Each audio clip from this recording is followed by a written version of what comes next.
Welcome, everybody, to Kinnick Stadium in Iowa City, Iowa, as ABC presents college football. The Big Ten season begins in earnest on this Saturday afternoon, and you will be watching the Hawkeyes of Iowa as they host the Michigan Wolverines in a Big Ten opener for both of these schools. And no team has caused heart palpitations this fall like Michigan.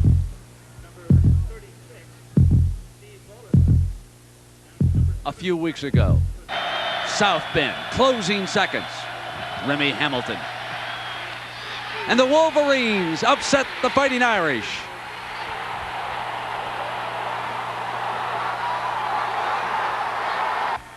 The heart was pounding again late last Saturday afternoon. The closing seconds. Colorado, Cordell Stewart throws one 70 yards. 10 years after Hale Flutie, it's repeated as Michael Westbrook has got it for the winning score. Today, the Wolverines hope to breathe new life into this season as they open the Big Ten campaign against the Iowa Hawkeyes.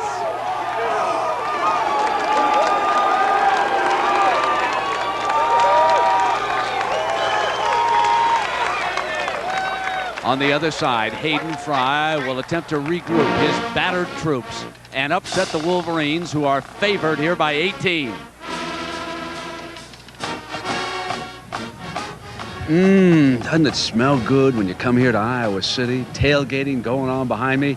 These are some of the most loyal fans in all of college football.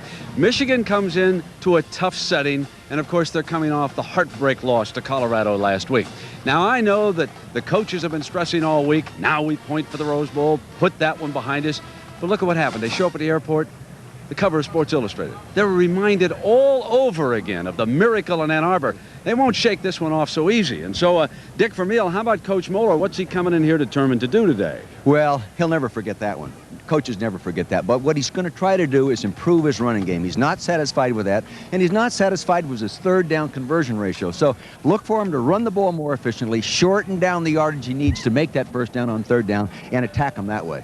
Iowa, Hayden Fry, very concerned about his defense, therefore going to try to ball control him a little bit. Multiple formation, change up, do things that the Wolverines have not seen, things that you and I haven't seen. maybe we'll see the single wing today. I kind of doubt that, but we'll have some surprises. Take a look at Tyrone Wheatley here, folks. He has been a big headache as far as the Hawkeyes are concerned through the years. He'll try to repeat it again today. And Jack Arute will be right back to tell you about the second season for Michigan in a moment.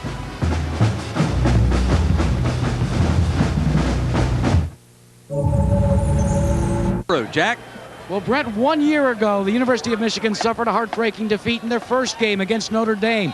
They were pointing towards a national championship, and they never recovered. In fact, they lost the Big Ten title, going 8-4 and finishing only 4th in the division. The coaches, as you said, had a lot of trouble trying to convince the players to move on, but as Coach Dick Vermeil says, players forget earlier than coaches do. All week on the practice field and in the locker room, they said, that was our exhibition season. The game against Colorado ends the exhibition season. The game today against Iowa starts the race for the Big Ten. All the players showed this ring to their underlings. The last Big Ten championship ring won by Michigan. They said, now the season begins. And Jack, Michigan won the coin flip and elected to defer. It means that the Hawkeyes of Iowa will go on offense here initially. Number 38, Eric Lavelle to kick it off. And there you see Timmy Dwight and Tavian Banks back for the Hawkeyes.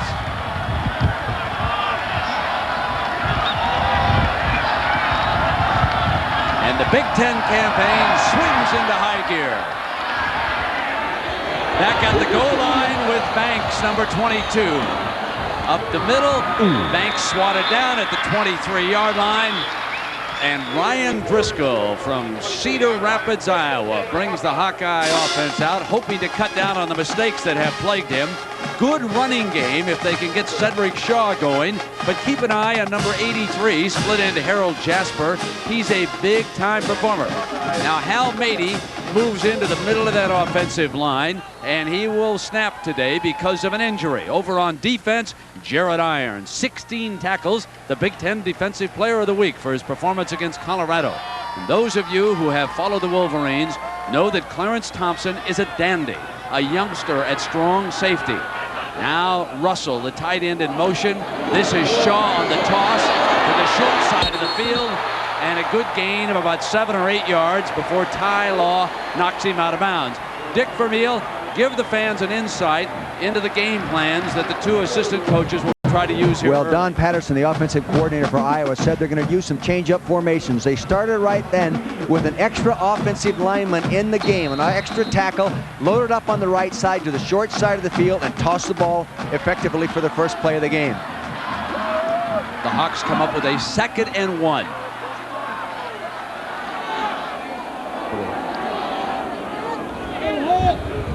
Double tight end. They use the fullback, and that is Kent Call out of Fort Morgan, Colorado, banging for the first down. What they're doing is they take a third offensive tackle and put him inside the tight end. It'll be to the right side of your screen as we show you here. Great big guy. See, now there's an extra tight end right there. Or, excuse me, an extra big offensive tackle at 275 pounds. They've got to move the defense over and fill that hole just a little bit quicker.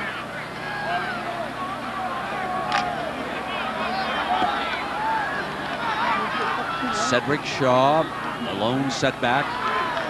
The familiar stand-up position for the tight ends. Russell, one of them, going in motion. They're loading everything to the short side, and that time Michigan was ready as Trevor Price, number 8, came across and broke up the play. Florida in the second half coming on against Ole Miss, and how about that shocker at the half? Wyoming led it 14-0 until late in the first half.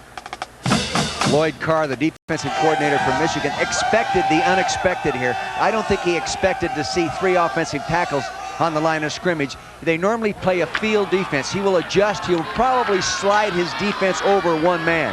If not, he'll kick the secondary around into it. Kent Call, the lone running back.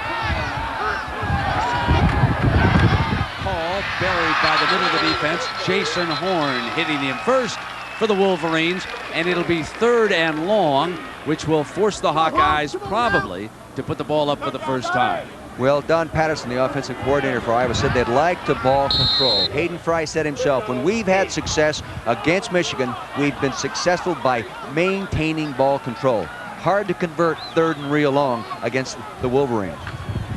And Dick, Northwestern beating Ohio State with 3 field goals. Already Wisconsin has lost in East Lansing. Folks, get ready for a wild and woolly Big Ten campaign. Could be a dandy. And here comes Driscoll, intercepted. And Steve Morrison gives the Wolverines scoring position with his interception out of bounds on the far side. He threw it right to him. It was a middle screen. He's looking to the receiver come from the outside to the inside. Ryan Driscoll threw the ball with his arm first, not his eyes. Inside linebacker moving. He's man-to-man on it. See, he's locked on all the way. He's actually moving man-to-man to be on the running back swinging out. He was going to cover Kent Call if they screened to him. They tried to screen to the wide receiver to the right side of your screen. He just dissects it. Nice job. 8th interception in his career. Great field position. Great read by Steve Morrison. And now the Michigan Wolverines with a first down inside the Hawkeye 20-yard line. The efficient Todd Collins, one of the most underrated quarterbacks in the country. Mercury Hayes comes in motion, and it is Tyrone Wheatley drawing his first start, and nothing doing as the Hawkeyes gang up on him. So Tyrone Wheatley, number 6, moves into the starting lineup today. Jay Foster is the fullback. Joe Marinero returns to the offensive line coming off an injury. John Runyon is in uniform, but he's not starting here today. Well, when you turn the ball over inside the 20-yard line, you're giving the opponent an 18-yard field to play on. Then they've been doing that for the last couple games, Brent. They've done it 8 times and given up 5 touchdowns. 2nd and 10 for the Wolverines. Timeout called. The clock was running down. Collins elects to use a timeout. He'll talk it over with the Michigan coaches. Hurry, girls, before Daddy gets up. Big Ten football, and defensively now for the Hawkeyes, Brett Chambers has moved into the starting lineup. John Hartlieb is out with an injury. And Chris Jackson, the starting strong safety now for the Hawks. 2nd and 10 following that timeout. There was an early turnover by the Hawkeyes. This is Todd Collins. On a delay with Wheatley, they force him to the middle, and Wheatley to the 11-yard line, and Bobby Diaco bringing him down. John Saunders, how about the Cornhuskers? They got their hands full with the Wyoming Cowpokes today. Absolutely, Brent. As you know, Tommy Frazier cannot play in that game. He has the blood clot behind his knee. It's getting better. They expect him back in a couple of weeks. But today against Wyoming, Brooke Beringer, he had thrown an interception that led to a Wyoming touchdown, but he punches that one in. 21-14, though. Wyoming is on top. Meantime, Wisconsin loses for the 2nd time this season. Darrell Bevell knocked out of the game, separated shoulder. And John, this is 3rd and 4 for the Wolverines. Collins in zone and unable to make the diving catch is Mercury Hayes. He got the coverage he wanted, man-to-man coverage, ran a delay route to the outside. The slot man goes to the corner, Mercury Hayes. He just misses him. A little bit too excited here on his first throw downfield. That was a gimme throw, really. Todd Collins normally throws that accurately and for the score. Field goal time for the Notre Dame hero. Remy Hamilton trots onto the field.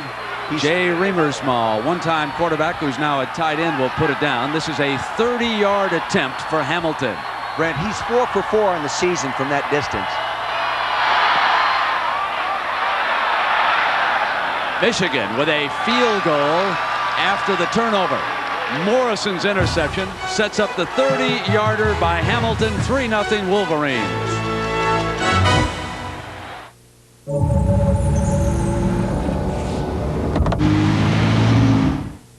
College football on ABC Sports, brought to you by Lexus Luxury Automobiles, the result of a relentless pursuit of perfection. Kellogg's, with good taste, nutrition, and value. The best to you each morning from Kellogg's. State Farm Insurance. Like a good neighbor, State Farm is there. And Aptiva. It's whatever you want, however, whenever, wherever you want. It's the newest multimedia PC from IBM. 3-0 Michigan over Iowa. The early going here in Kinnick Stadium in Iowa City. And Lovell kicking off for the 2nd time. Tim Dwight and Tavian Banks back deep for the Hawks.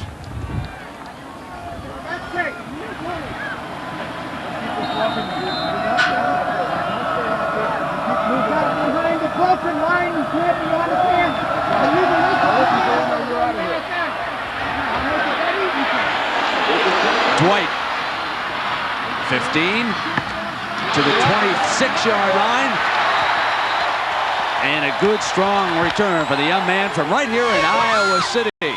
You know, this is a beaten-up Hawkeye team. Jack Arute asked Hayden Fry if injuries have impacted his game plan for the day.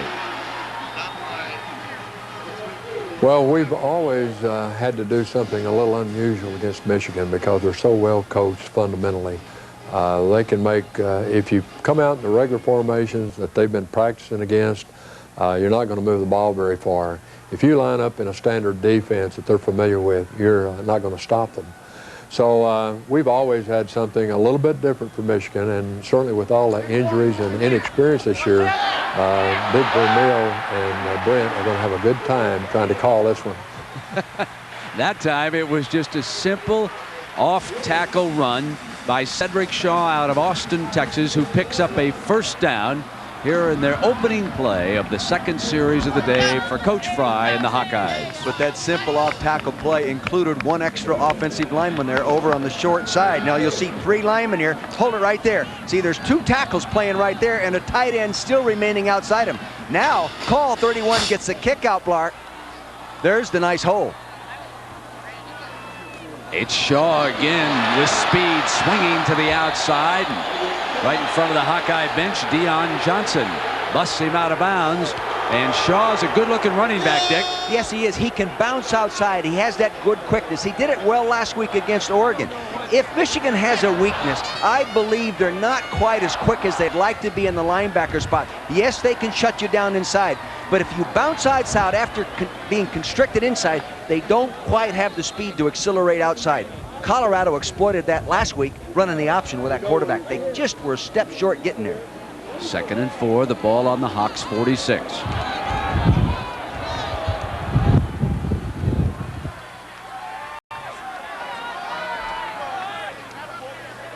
Driscoll. Complete into Michigan territory. 1st and 10, Scott Slutzker, the tight end.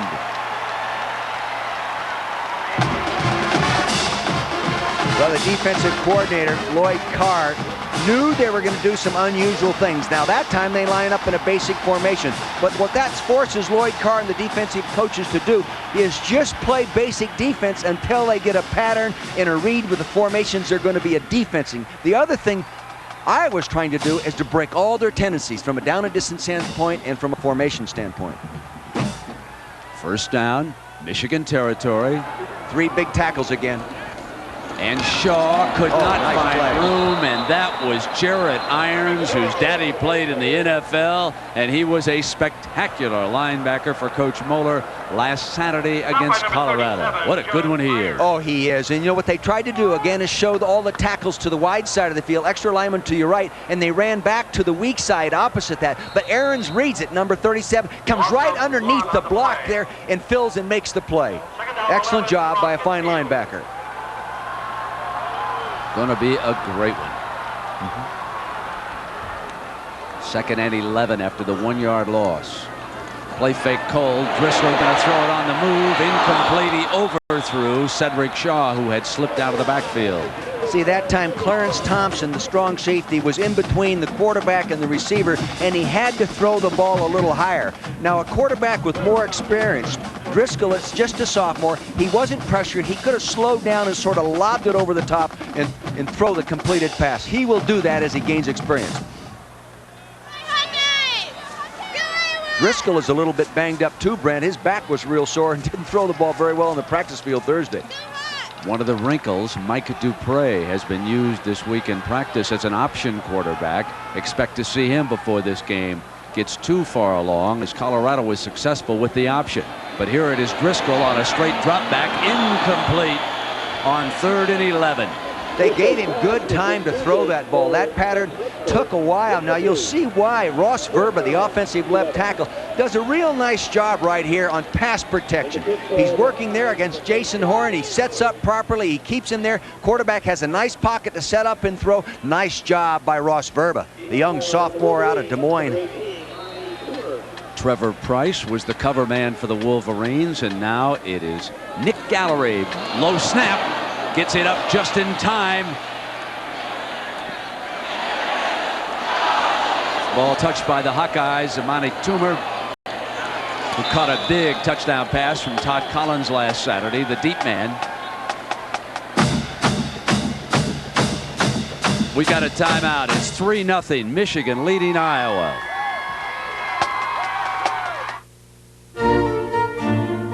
Doubleheader next Saturday on ABC. Most of you will watch Notre Dame against Boston College. Some of you will see Clemson, Georgia. That's the first game of the double dip. Then a little bit later, well, Illinois and Ohio State will go in, and the Buckeyes could be in an angry, snarling mood if the Wildcats keep it up this afternoon. What a shocker that would be. Here, Michigan, favored by 18, leads it by a field goal.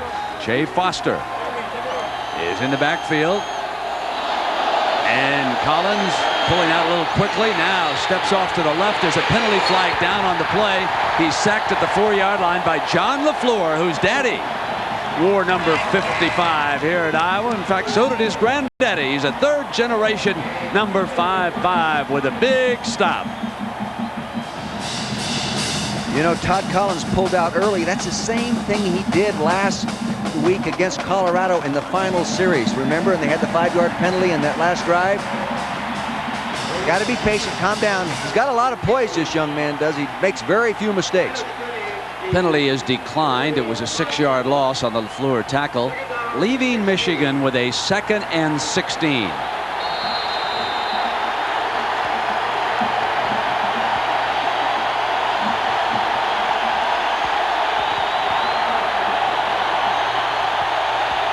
Wheatley, the running back. Wheatley, left side. Wheatley to the 11-yard line, and Diaco brings him down. Todd Collins is just, you know, as you said earlier in the broadcast, an underrated football player. And people use that term loosely in all broadcasting, but to me, this guy is really something special. Look at that percentage completion ratio, 65. His interception ratio is spectacular, too. Thrown very, very few of them. 3rd and 10 for Collins and the Wolverines. The Wolverines have not done a good job on 3rd down conversions this year. Gets time, goes deep down the middle. Collins, and it is bobbled and dropped by Mercury Hayes. It would have been a great diving catch, and Billy Coates out of Grand Prairie, Texas, gets a mid on it. Not electing go for the 1st down, trying to get the big play because he got the coverage he wanted. Single coverage to the post, you normally try to get it.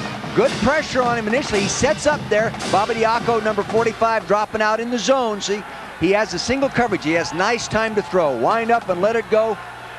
Again, not thinking of converting to the 1st down, thinking of going for the big one. Normally down here in this field possession, Brent, I would prefer to go for the 1st down because now you're punting out of your own end zone. Which Craig Baker does. And that's not a real good punt. That's a return ball. Jasper, the wide receiver. Jasper to the 41-yard line, where Iowa will have great field position here in the early going. There was a tremendous block by a man within the Iowa return team. Just annihilated one of the sprinters. I didn't get his number, Brent, but I'll tell you this. I want to give him a gold medal on that hit.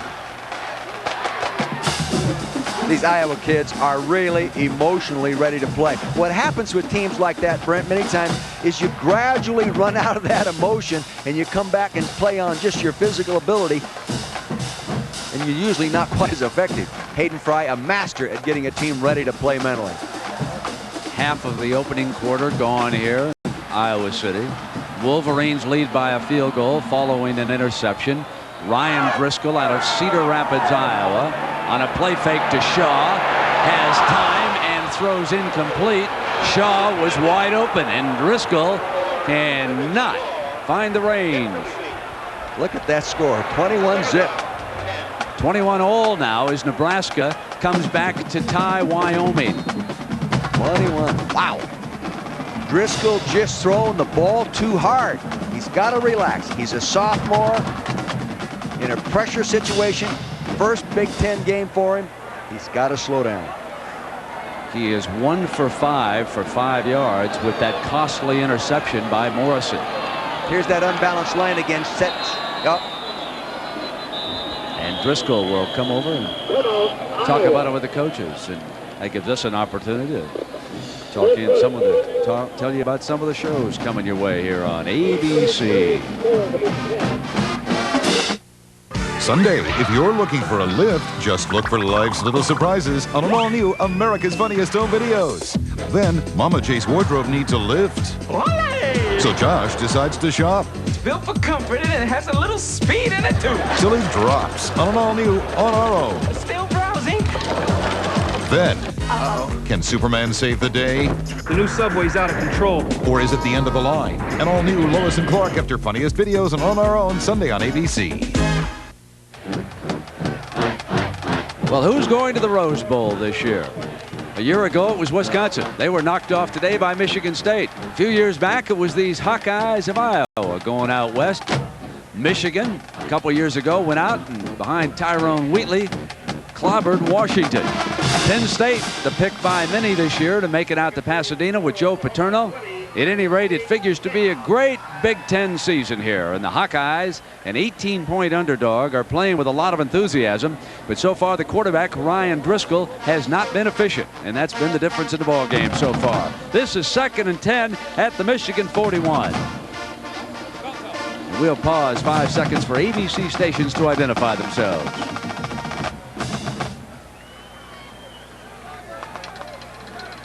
Hal Mady, number 77 there in the middle of the huddle. He has stepped into center because of Casey Weigman's broken hand. Casey was attempting to snap the ball left-handed because of the cast on his right, but he was unable to do it efficiently enough, and so Mady, number 77, brings the Hawks out of the huddle. He's audibling here, Brent. I think he anticipates blitz coverage right now. They bluffed it, now they're backing out and going zone. Shaw. Nothing doing.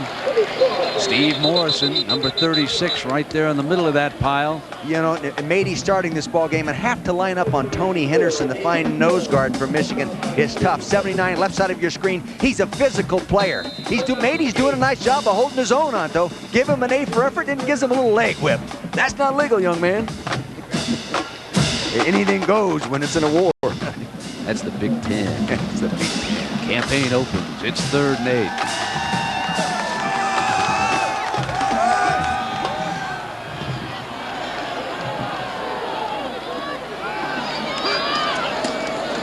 Straight drop for Driscoll.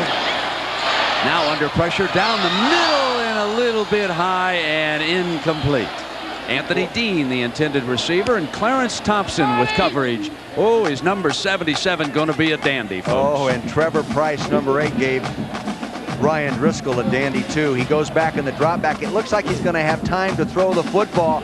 He gets set up. It takes a little while. Coming from the left side of your screen, Verba, number 73, blocking. See, he holds the ball, and now he comes underneath, and wham! He gives him a nice shot. Boy, that's smart. Nick Gallery's punt is in the air. And Toomer fair catches, but inside the 10-yard line. What do you think about that, folks? Should he let it go when it's inside the 10? He elected to take it anyway, fearing that the coverage men might get down on top of it. So it is a fine punt for Gallery and the Hawkeyes, and Nebraska seizes the lead for the first time today on Wyoming, 28-21. And you keep waiting for that sports board over there to change and show you that the Buckeyes have gone in the end zone.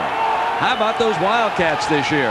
Now it is the Michigan offense with Todd Collins from Walpole, Mass. Tyrone Wheatley, he's the tailback. It's Wheatley into the middle of the defense.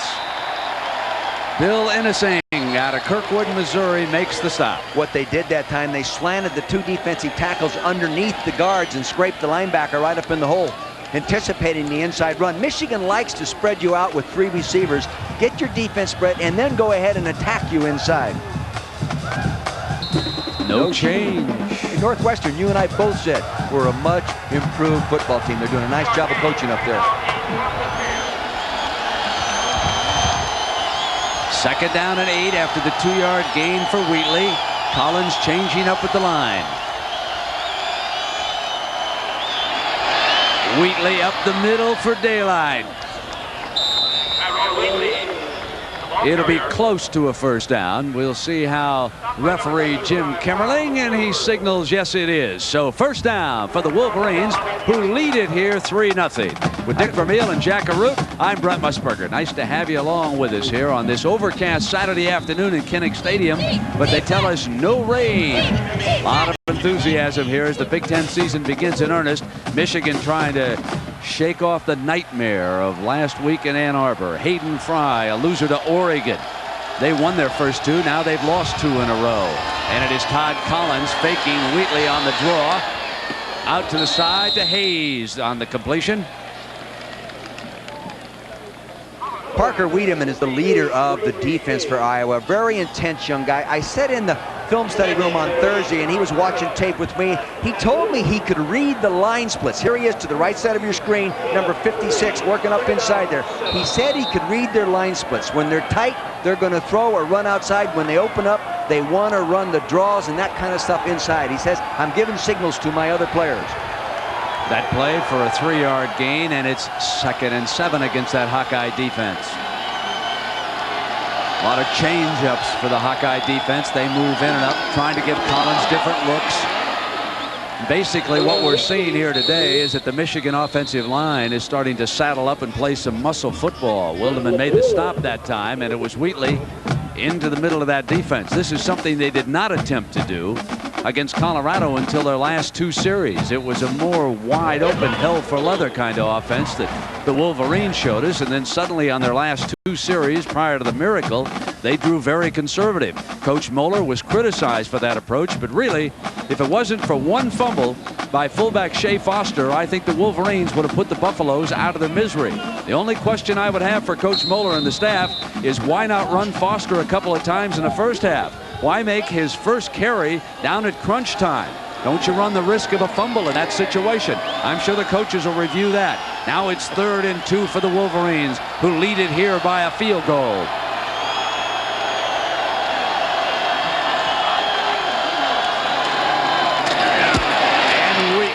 First down, Wolverines. They ran that counter action to try to freeze that single linebacker inside. You know, I don't think they were really excited about Wheatley's first game performance last week. You know, they felt he ran just a little timid. He didn't show any willingness or wanting to back off on that one, Brent. Little counter action, meaning, see, they're going to take the back one way and the other one lead up. The guards come around there.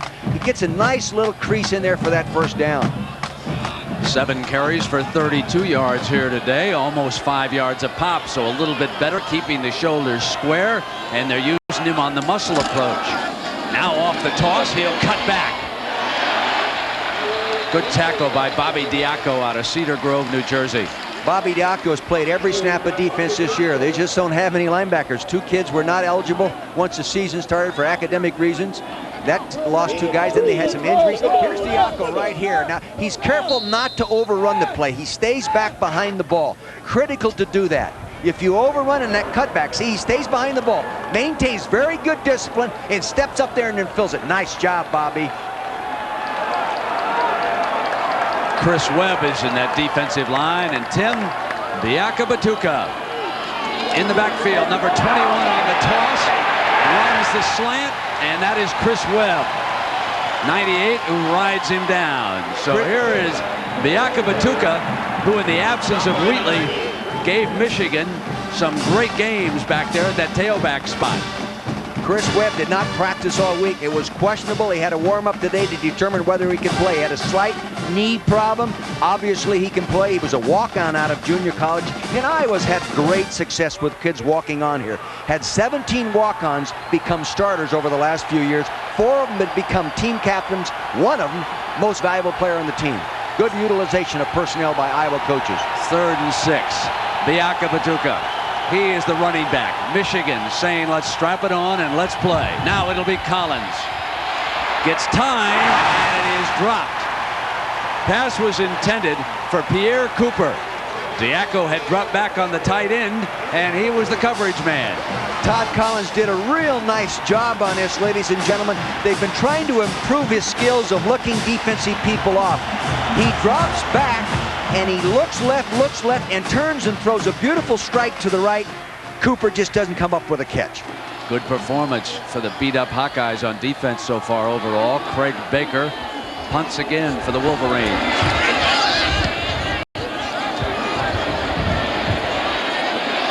The ball is fielded at the 25-yard line by Tim Dwight. A penalty flag is down.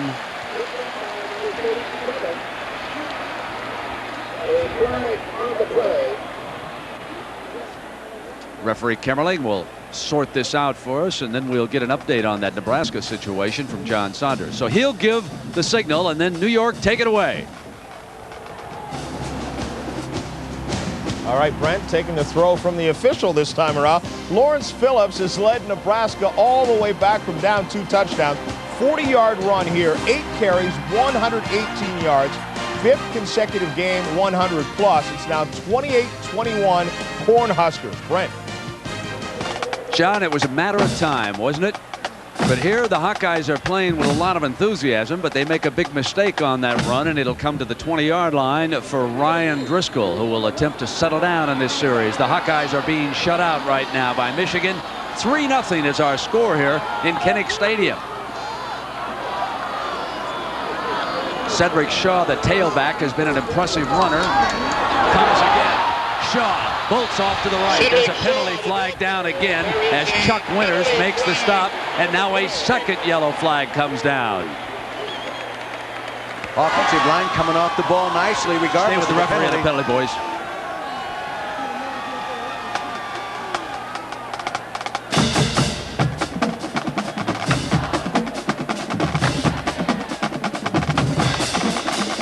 This offensive team, Iowa, is much improved. Talking to Lloyd Carr, he says they're the defensive coordinator for Michigan. He says they're the most improved.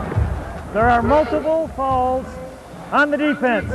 Offside, defense is declined. Personal foul, face mask, defense. Here is the face mask coming right at you. Cedric Shaw's got the ball in his right hand. He's running upfield, had a nice hole at the point of attack. Here comes Mr. Winter, number 35. Definitely got him by that face mask. Chucky Winter playing good football from that safety position, but you can't grab that face mask. But what I was saying is Lloyd Carr, the defensive coordinator, said that this is the most improved offensive team in the Big Ten. 12-yard run, face mask, ball out at the 46-yard line. So after the mistake on the return, Iowa gets it back, and now it is 1st and 10. Overall, that was a 27-yard gain for the Hawkeyes. Driscoll slips on the busted play, and he is buried for a loss. Irons, the defender, in on him. See, they're in that extra lineman formation that time, and when you put too many things in brand new from week to week, sometimes you break down and beat yourself. And on that specific play, that's exactly what happened. People are all going the wrong direction. Coach Fry has what he calls some exotics designed for this ball game. I'm sure we'll see one. Speaking of exotics,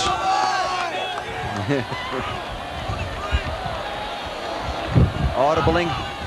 2nd and 16. After the 6-yard loss, they'll come back with Shaw. Sprints to the left.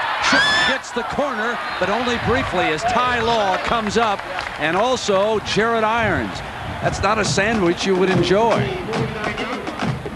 See, he starts up inside, and he wants to go in tight. That constricts the defense. He gets it in here. He draws the crowd to here, and then bounces outside.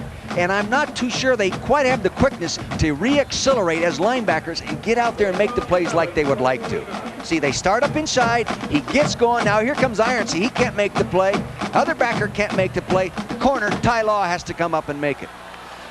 8 carries, 48 yards for Cedric Shaw from Austin, Texas. And Kent Call, now the running back. Driscoll fakes the delay, holds up the rush. Driscoll's got a receiver wide open. Willie Guy. But there is a penalty flag downfield.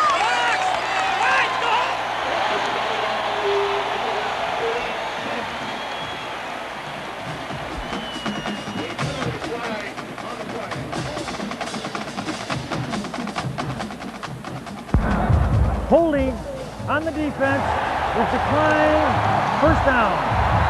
The holding penalty was called on Deion Johnson, the short field cornerback that time involved in coverage.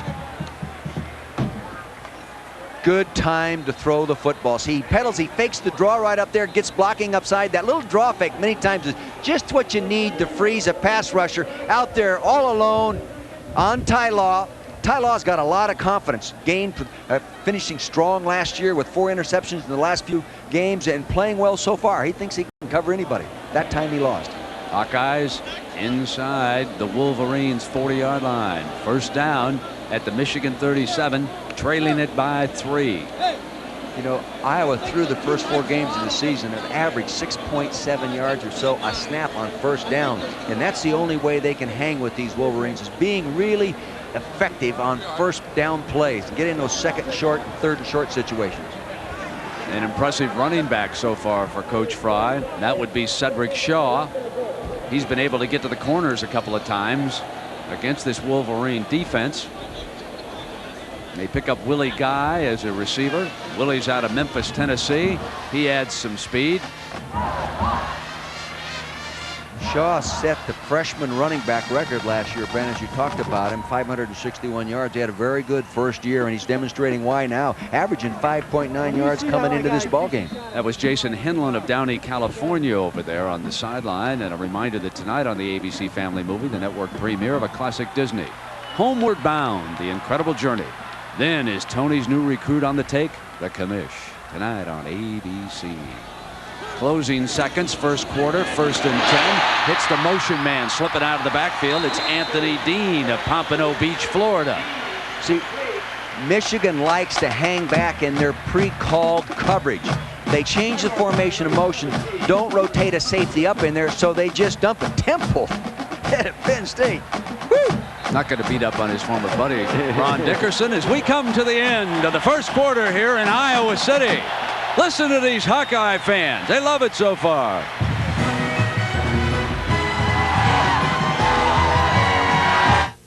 Aptiva. Second quarter with Michigan leading 3-0 and some adjustments being made over there for that 2nd and short, Coach. Yeah, well, Lloyd Carr, I think, is adjusting how they're going to cover that slot motion pattern that was just complete here a minute ago, Brent. I'm sure they'll make a quick adjustment on that. Kent Call, the fullback. Cedric Shaw, the tailback. Ryan Driscoll, the Hawkeye quarterback. A play fake, and it's a beauty. Stands up and throws high and incomplete. So Hayden Fry comes up a gambler. There's a penalty flag down. A waist down is great to use as a waist down and try to get the big one, but that one was close to being intercepted. Wow.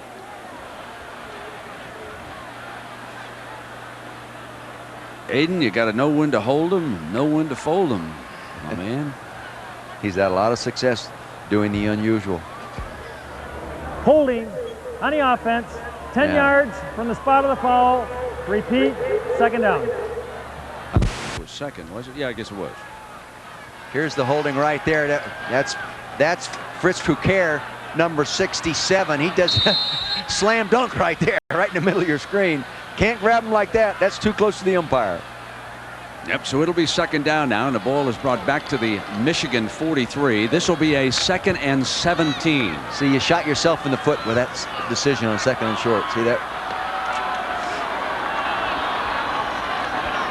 Willie Guy, number 1. He's at the bottom of your picture there. He's audibling now. And now they come back with Call.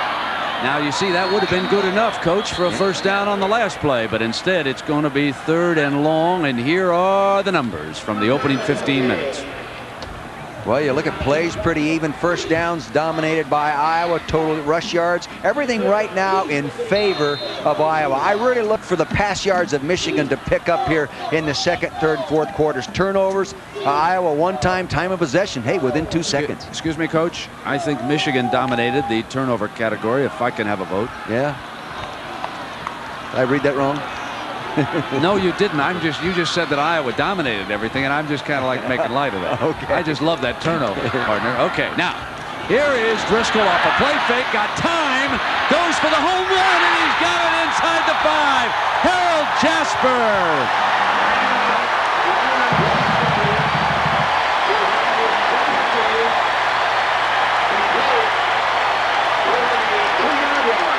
He got the deep pattern between a rolled up corner and a safety working over there. And Lloyd Carr right there in the middle of your screen. He can't believe they could make that kind of mistake against that pattern. Top of your screen.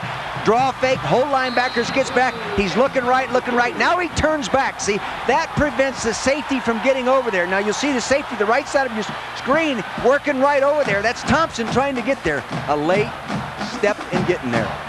On 3rd and 16 at the 42, a 40-yard pass play. Driscoll to Jasper, and now Filer is in here with Shaw. Shaw with that quickness. Shaw short of the goal line with Jarrett Irons hanging on. That time they were unbalanced strong to the right and ran back to the weak side, and Aaron's the one linebacker. He recognized it. He recognized it earlier in the 1st quarter when they tried to unbalance and run away from it. Very alert play by Irons. They like the shift down here in this intense area, the 1 and 2 yard line. Either draw you offside or get people outflanked by moving personnel from one side of the formation to the other.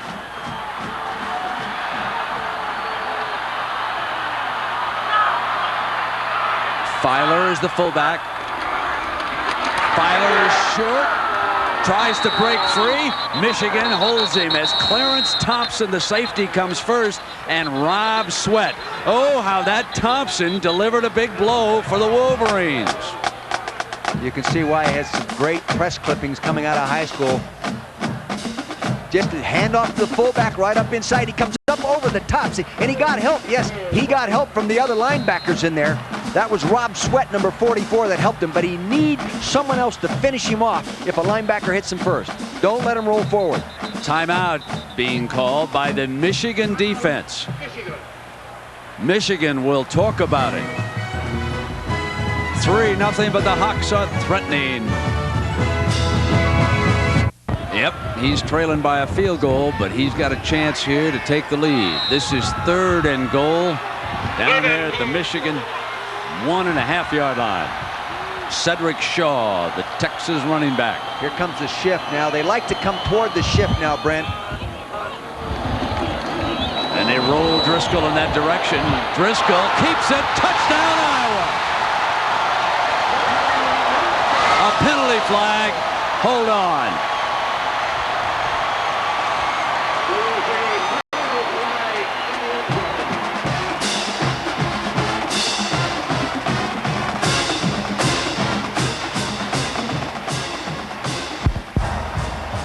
There was no foul on the play. Touchdown.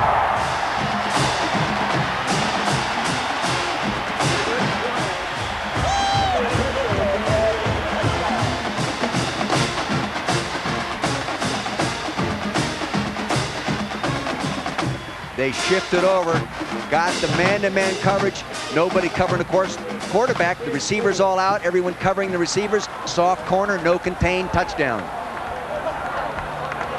Brian Hurley, Iowa City youngster, kicking with Jefferson Bates from South Carolina. Putting it down, the Hawkeyes. A 17.5-point underdog. Lead it here, 7-3 in the first half.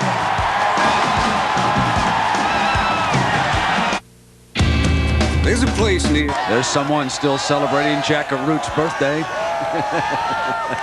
I thought it was a root myself. Can't ever tell. It's 7-3. Iowa leading Michigan. And Hurley with the ball on the tee. Mercury Hayes and Seth Smith back deep. The Iowa coaches had both you and I feeling sorry for them for the last 2 days, telling us about all their injuries and woes. We can't even practice. We can't even line up. They're almost in tears. Good and here they are screen. ahead. What a smoke screen. Good smoke screen.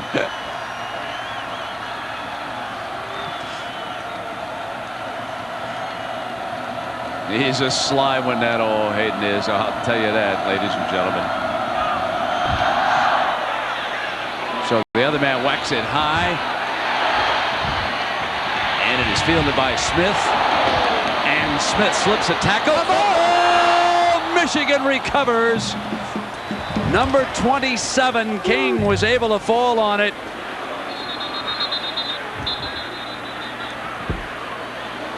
Oh, breathing a lot easier. Dick, another look at the TD. Well, you can see the two people will now shift. Here comes Willie Guy, number 1. All right, Russell, they shift over. They bring the defense over there. You have to move over or you're outflanked. Now they're going to try a pass pattern here with 3 receivers coming off and scrape it. They get them picked right there in the man coverage. Now freeze it right there. I really think Rob Sweat, 44, was supposed to have contained, and he didn't get there. Quarterback just kept it under his arm. See everybody else playing man-to-man and runs it in. Tyrone Wheatley, Che Foster, Todd Collins in that Michigan backfield. Hayes, the motion man. Wheatley behind the middle of the Michigan offensive line, and that offensive line today has been playing without Big John Runyon. And Wines moves over to the left side as a guard, and Joe Marinero starts on the right side for the Wolverines, who trail the Hawkeyes now 7-3. Well, Marinero was second All Big Ten last year, and he had the leg injury, and just coming back. He hurt it in the spring of '94, and just getting his first opportunity to really get going. But he will improve the quality of that line once he gets game sharp.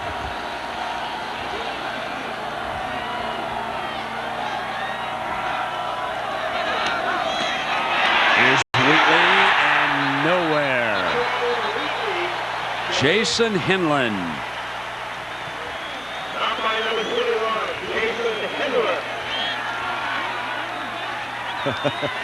No gain. Third down. 5. They love their football in Iowa City and in the entire state. Brent, I spoke at the alumni breakfast Friday morning at 6:30. About 400 people there. Really, I mean, they love their football. And they didn't come to hear me speak, I'll tell you that.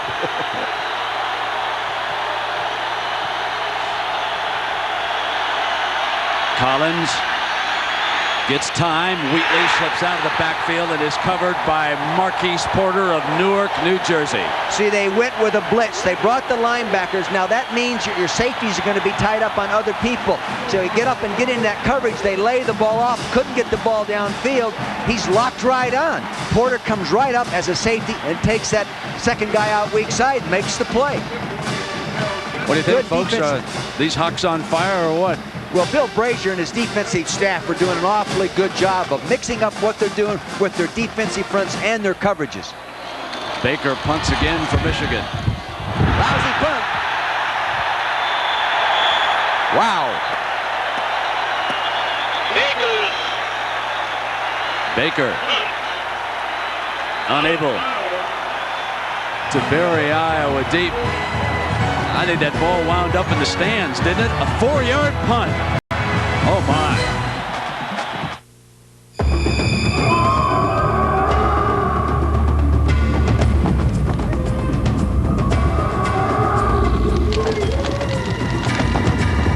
Now, when you watch your favorite action-adventure show, you won't have to sit so close to the screen. Friday afternoon in Iowa City before the big game with Michigan and a chance to paint up the town a little bit. This is a great college setting here in Iowa City, and they love that 4-yard punt by Michigan. Punted from their own 43, and Iowa starts the drive from the 47. 10:07 to go, and the Hawks up 7-3.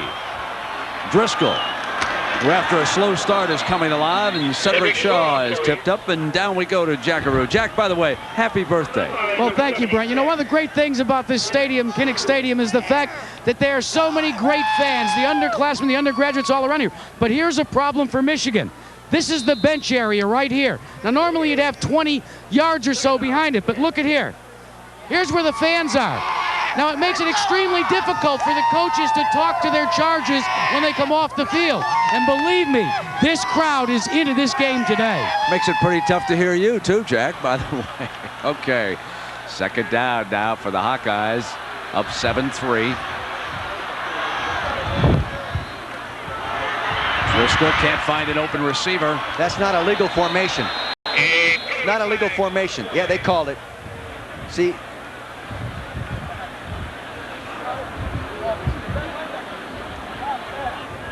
they start, he audibled. See, the wide receiver covered the tight end. The tight end released. He was not eligible. The official caught it. Good head linesman there. That was a little glimpse over on the sideline concerning the Wolverines' problems being so close to the stands as that helmet tipped. Ineligible receiver downfield by the offense. Penalty is declined. Third down.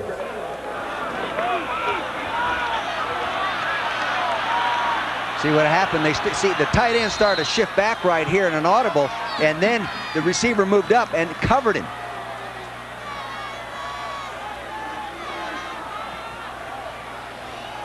Michigan declines the penalty, which leaves the Hawkeyes in 3rd and 10. Now remember, in 3rd and 16, Iowa burned Michigan, and that set up the go-ahead touchdown here a few minutes ago. And the flags come flying, the whistles are blown before the snap. Maybe a false start or using up too much time, and this one figures to go against the Hawkeyes.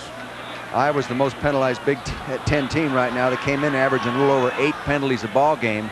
And sometimes that is because you do so many new things from week to week. Kids line up and they're thinking about the new things they're doing. Yes, they have a package they carry into every ball game, you know, sort of a dirty dozen package that they rely on. But many times you create some of your own mistakes. Got some people thinking. See, they're not getting anything out of that 4-yard punt right now. 3rd and 15. Back on the Iowa 48-yard line. Jim Kimmerly is our referee.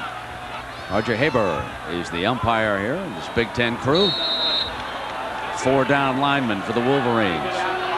He's audibling now because he sees what looks like a double zone coverage.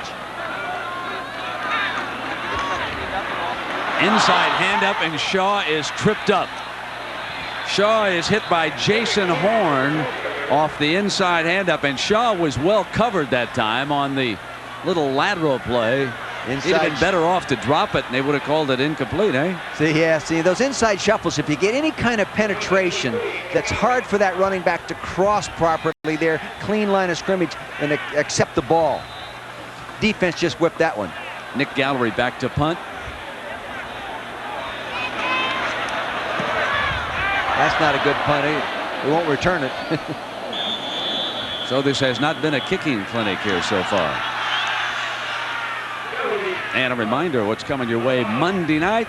AFC Central matchup. The Houston Oilers roll into Pittsburgh to take on the Steelers and Barry Foster. That'll be coming up at 9 Eastern time here on ABC. Houston reeling a bit. The Steelers are coming off a loss on the West Coast. It'll be interesting to see how they rebound. Sometimes on a Monday night they can play awfully well, as they did a year ago against Buffalo. It is to go into Pittsburgh on a Monday night when they have a pretty good football team. Tough to win.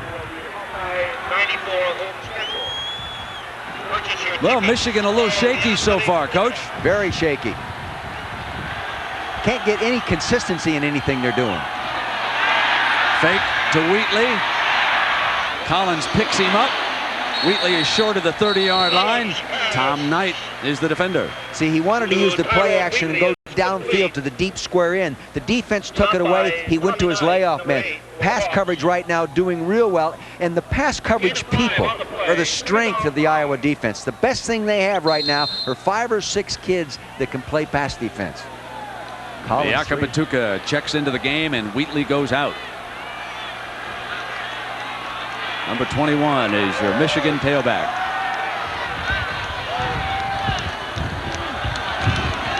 Biaka Batuka looking for daylight, picks his way for 3-4 yards into the middle of the Hawks defense. I was really impressed in watching game tapes on him that he has great acceleration, good vision, and he can get through the tiny cracks. He can get through the spot. Maybe a guy a little bit bigger like Tyrone Wheatley at 226 pounds doesn't get through. And the other thing I liked about him is when he saw the crack, he didn't hesitate. Boom, he hit it as quick as he could possibly get there. He can find the daylight in several languages, too. Yes, he can do that. He speaks French, I know that. Among others. Here he comes. Biaka Batuka slams in for a Michigan first down. Porter with the tackle. Again, it's that counter action. When you're attacking a defense with one linebacker on the inside, you freeze him, you hold him in the middle. Now watch the running back 21 as he steps one side. Now that allows the 2 linemen pulling to get over there and get in front of him. Now look at that nice hole. And big old Parchenko, number 72, latches on for a nice block.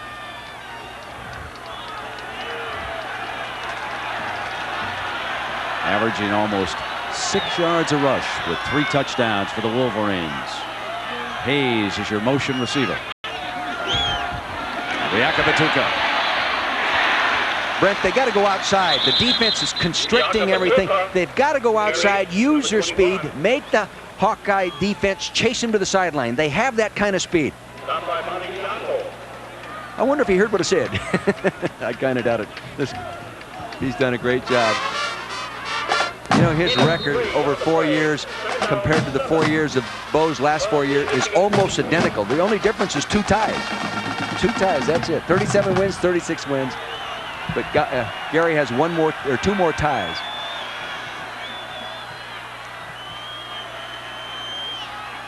Collins making the signal to his 2 running backs. Off a play fake, buys himself beautiful time, throws it to Amani Toomer out of Berkeley, California. He caught the big pass for the score against Colorado. That's for 11 yards and a Michigan first down. Amani Toomer, a good big play receiver.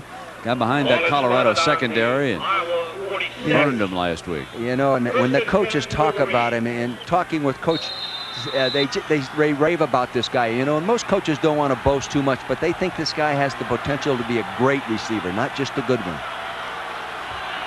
Iowa territory, and ball at the Hawks 46. Defense moving around. This is Wheatley, who's back, and that is a loss. Number 68 comes in with the play for the Hawkeyes, making a fine stop, coming off the bench now for the coach, and that's Jeremy McKinney. Now, McKinney is an offensive lineman. That's why you can't find him on defense. They moved him to defense this week because of the injury factor. And I said in there the other day, he came in and he said, I haven't played defense since high school. He says, but this week I might get my chance. And he was excited about it. Played pretty well. A 3-yard loss, 2nd and 13. Next time, tip off my spotter, Jimmy Tubbs, when you slide one of those offensive guys in the game, Coach. Yeah, it surprised me, too. Now it's Collins back, sets the screen into Wheatley's hands. 45, 40, 35, 30. Big play. Down to the 20, 19, and a flag down on the play. I think they called holding on Rod Payne, who got the key kick-out block. The key block. Let's see what happened here.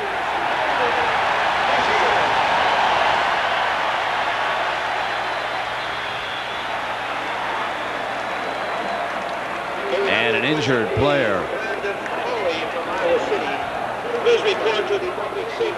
Follow the offensive center under the quarterback there. He will come out on the screen. That's Rod Payne. Quarterback sets up nicely, looks the defense off, turns, gets the screen off. Bottom left-hand corner of your screen. There's the block. See, he's got his hands, and they call him for locking on right there. And he's running strong, powerfully. He runs through people. Right here, he runs through some people. He wants to get it in the end zone. It's all for naught. Plus, they have a lineman down with an injury on the 25-yard line. So the 31-yard gain comes back on the play. And the Wolverines will have to replace one of their offensive linemen here. That's John Perchenko, number 72, is down. Now, he replaced Mike Sullivan that was injured. So Mike Sullivan, who was banged up, has to come in and play right tackle now. Well, coming up on the Prudential halftime report, John Saunders will have scores and highlights from all of today's action. He's going to take a look back at Colorado's Hale Flutie, which defeated Michigan on the last play. You Wolverine fans might want to take a little break. You've probably seen that play enough this week, huh? Up in the Detroit area. Yeah. Here's Paul Schmidt and Todd Yeager, the two fine trainers from Michigan, tending to Perchenko. Saying, I think I pinched my nerve or something there. God, is he a big guy? 6'4", 287, just a sophomore. Redshirted last year, so he's really getting his first opportunity to play. John Perchenko, the Wolverines taking him on the play. He's big enough to eat hay, that guy. Look at him.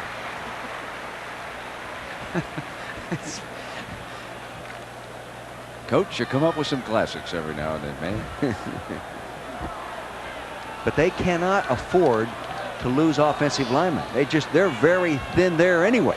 Now remember, John Runyon did not start the ball game, their normal left guard, because he's partially banged up.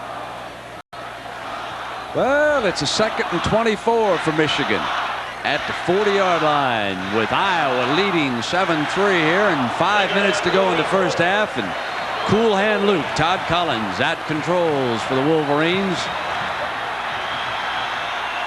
The Akabatuka is the tailback. Swings in motion. Gets plenty of time. Mercury Hayes near midfield and out of bounds. Billy Coates is the Hawkeye defender.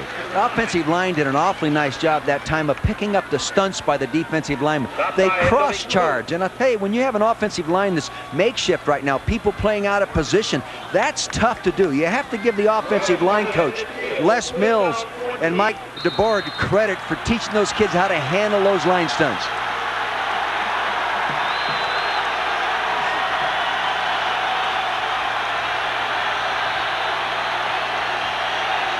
At the 50-yard line with this 3rd and 13 for Collins and the Wolverines. Blitz.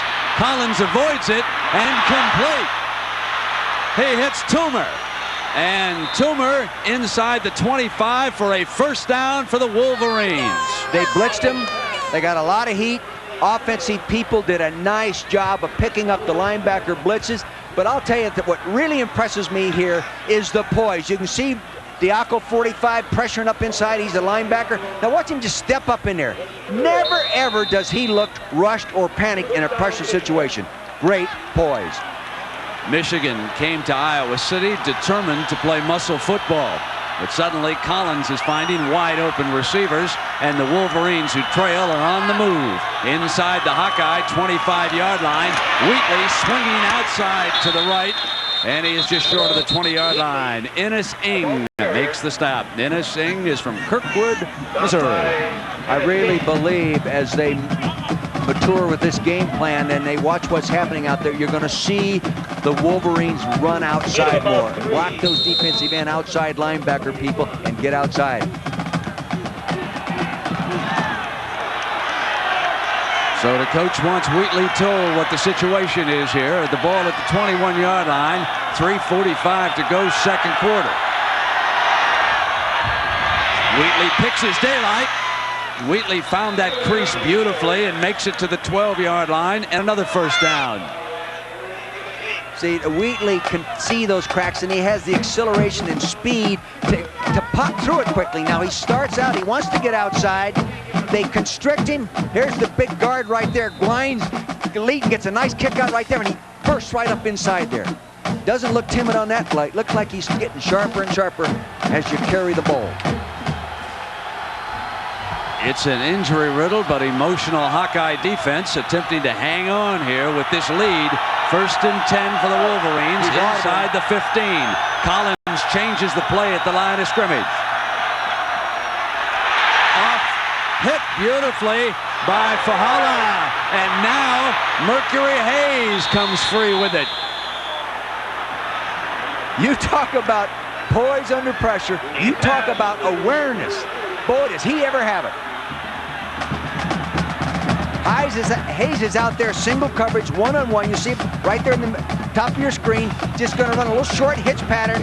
He's not expecting the ball right off the bat. The corner's laying off. He says, throw it to me, throw it to me. He gets it. Now he uses his running back ability. He breaks away from him. Best thing that Hayes did was come back when he saw that his quarterback was in trouble, and Collins alertly picked him up.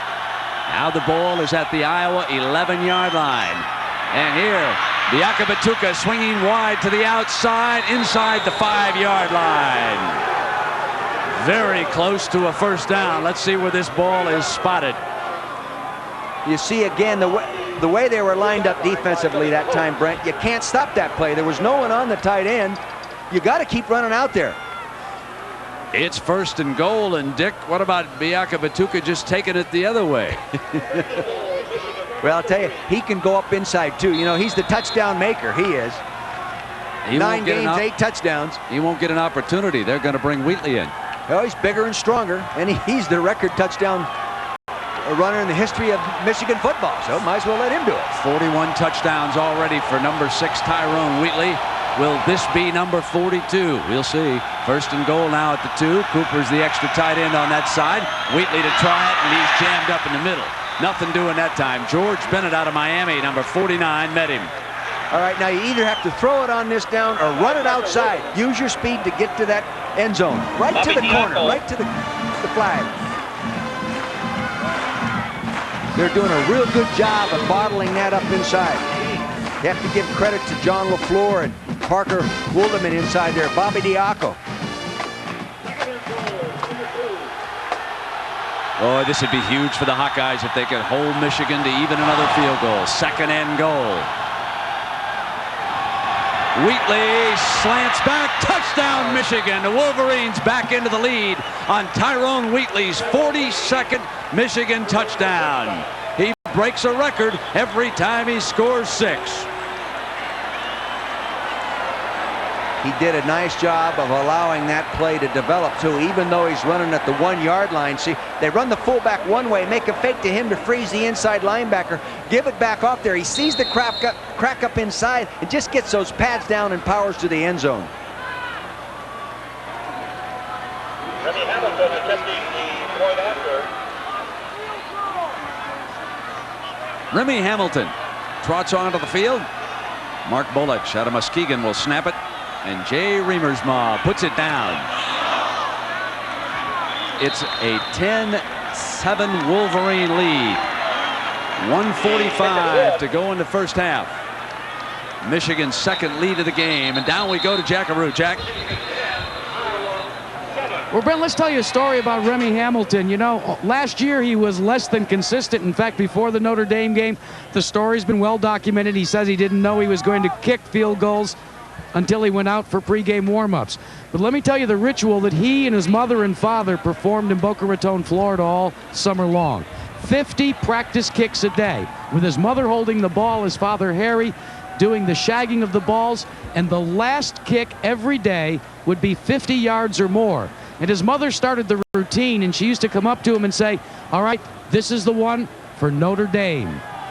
Kind of like what Yogi says, deja vu all over again.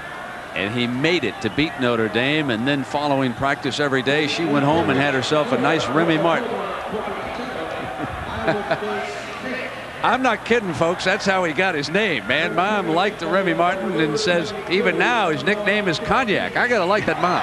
Heck, you know, living in the Napa Valley, I could have been named Cabernet, you know. We've got an injured Hawkeye player down here at the 5-yard line.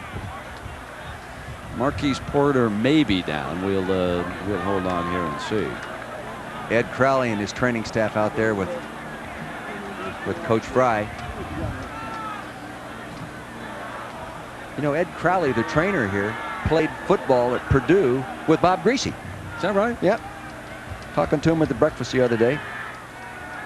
Let me, Dick, remind everybody that at the conclusion of the game, we'll select a Chevrolet player of the game from each team. And for the 24th year through the Chevrolet Scholarship Program, $1,000 will be donated to the General Scholarship Fund of each school. Chevrolet has made a lot to college athletics through the years. We'll have the genuine Chevrolet players of the game following this contest here in Iowa City. 1:45 to go here as the Big Ten swings into high gear.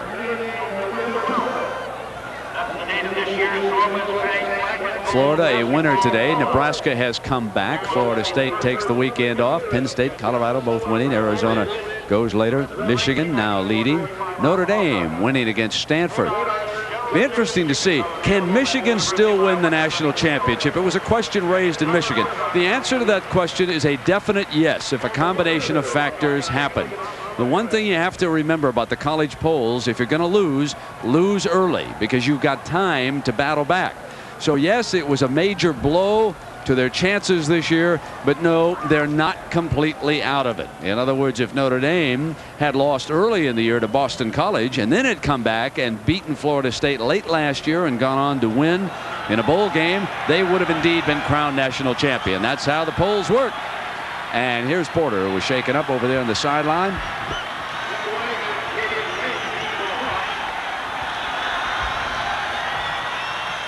Tim Dwight and Tavian Banks are back deep.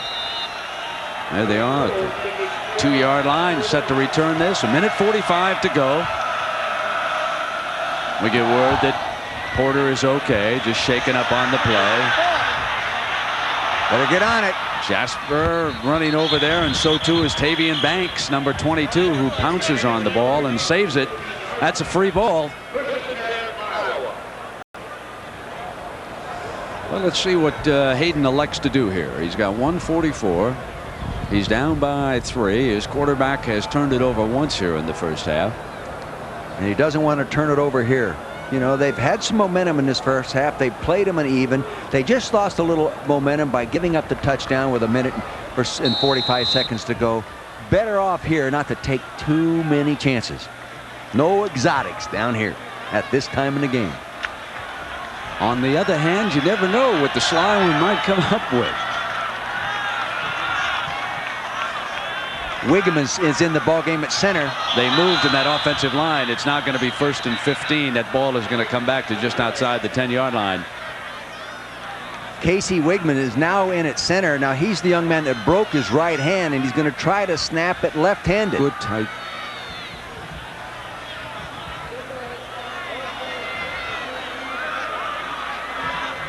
There's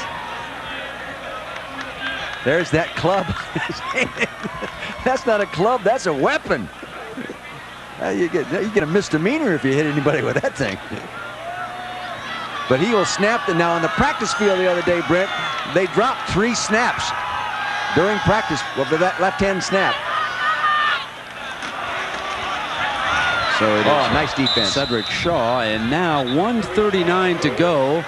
The timeout situation, Michigan with 1 and Iowa with 2. Do they have enough time here to force a punt? That's kind of an interesting situation. Let's see how he snapped that ball. There he is. You know, not only do you have to snap it with a different hand, you have to line up on a guy right in there that doesn't like you. Fortunately, this play calls for a little help, but that's a tough assignment. 2nd and 16. The clock is running towards 1:10. Remember, the Wolverines show 1 timeout remaining. Bobbled, picked back up, loose. Michigan's got it. Morrison pounces on it with 1:01 and a chance now in the closing minutes on a pitch late with a minute to go when they're trying to run the clock out. Yeah, unless Hal Mady, the offensive center that has been playing the ball game for Iowa, is injured, he should be in there in that situation. They had trouble all week snapping the ball. Here it is now. Look at the ball's on the ground. I can't understand why you would take that chance at this position in the field at this time in the game. God. Big opportunity here for the Wolverines. The ball at the 17-yard line with a minute to go. Boy, this is pressure on the defense, and Bill Brazier, with the defensive coordinator, has done a great job so far. Look for Michigan to try to strike right away. 3 wide receivers now for Collins. If the offensive line can give him time, maybe he can find it. They're going to keep it on the ground with Wheatley. Wheatley needs to get out of bounds to stop the clock, and he does it. He's down at the 15-yard line.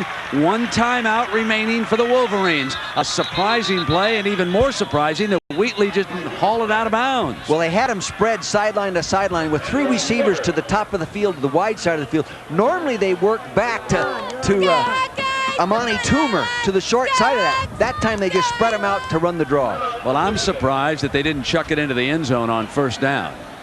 Give themselves a chance right away to strike after that turnover.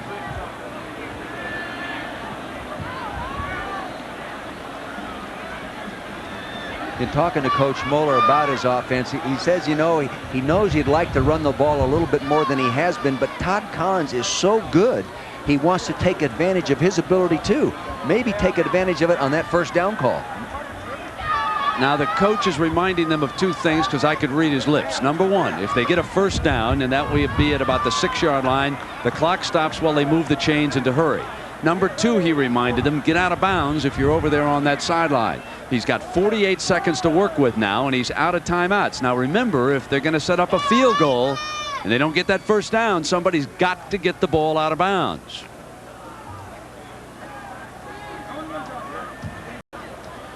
You're going to throw the ball down here in this intense area. Throw the ball to your best receiver, Amani Toomer. Comes into the ball game with 3 touchdowns. He's, he's a very, very skilled guy. Plus, he's 6'3". He's physical. One thing coaches like to do, and you know it, Dick, better than anybody, is save that last timeout in case they need it to get that field goal unit on the field. See, now they have 3 wide receivers to the top, Brent, trying to get isolated 1-on-1 down here to Toomey, number 18, the bottom of your screen. Let's see if they can do it. Offensive line holds up. He goes for Toomer, and it's knocked down at the end zone. Can't get it in, and it was Porter making the play. He was sitting there in zone, reading the quarterback's eyes, playing inside, outside. He's lucky that was not intercepted. Todd has got to look that safety off just a little bit longer if he's going to get that ball in there. Now it is 3rd and 8. Here's what I'm talking about, left-hand side of your screen. See the safety top middle right there? Porter, Bo Porter. Now see, he's just sitting there waiting for him to come inside, and he attacks it. Just a step later, he picks it. 44 seconds to go, 1st half. No timeouts, 3rd and 8. Collins throws to the corner, and Hayes incomplete, so it is 4th down at the 38-second mark, and the field goal unit comes onto the field for Michigan. All things considered, the Hawkeyes have to be pleased with what happened here. I agree with you. I was just going to say that. Bill Brazier and the defensive staff got to really be excited. They have just given up a touchdown, in a position to give up another one, and they don't do it. We get word that Jay Reamersma bruised his thigh, number 16, and that means that Bob Greasy's son, Brian Greasy, number 14, trots on to hold it here. This will be a 32-yard field goal attempt for Remy Hamilton.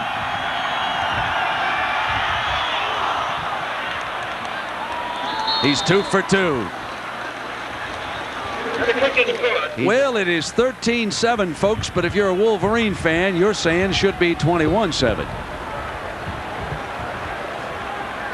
That's twice. The Wolverines had golden scoring opportunities and couldn't cash in, settling for field goals both times. Nice to have a golden toe like Remy Hamilton.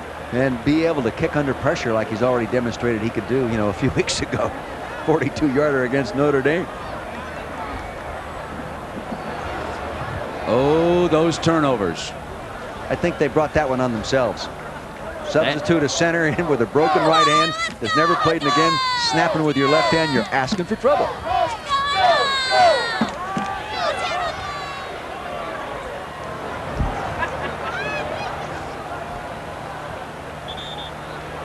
Let's see, Dick. We'll go down at halftime.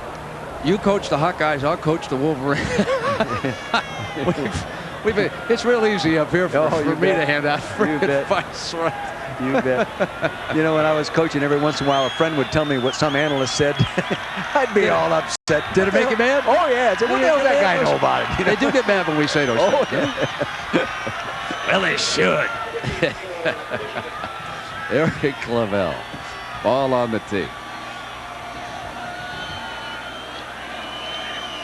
Dwight and Banks. Not back too deep. They expect a short kickoff.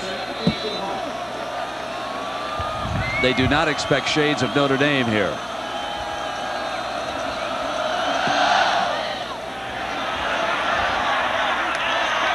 And it's the up man. One of the blockers. He's down at the 29 with 30 seconds. That's Reggie Williams, a backup fullback, third string fullback. They use him as a blocker some in substitution. Looks like he's going to stay in the game right now because he's a pretty good blocker. Oh, no, here he comes out. Well, let's see who the center is. That's a key decision here. Who's going to snap the ball? And then, oh, don't you love the bands in the Big Ten, folks? These kids have a lot of enthusiasm. They were at the breakfast the other day, Brent. And they told me, Coach, we work just as hard as football players. Make sure you get us on at halftime. Where's my Michigan band, man? I missed my folks here. They didn't make this road trip, huh? Cutting back on expenses, huh? They shouldn't. With that band, they should go every place, make every trip. Love those two bands over in Michigan. Michigan State. Oh, this is called the fullback. Oh, nice. Boy, that's a nice job by Trent Zinkwitz, number 76. He really is a good football player. You know, he was hurt last year and didn't get to play a lot. Had the knee injury against Notre Dame, but I'll tell you, you can see why he leads them in tackles for losses. He's a man, especially when you run right at him. Well, get ready, Big John Saunders. We're coming to you, fella. It's 13-7 Michigan, leading by 6.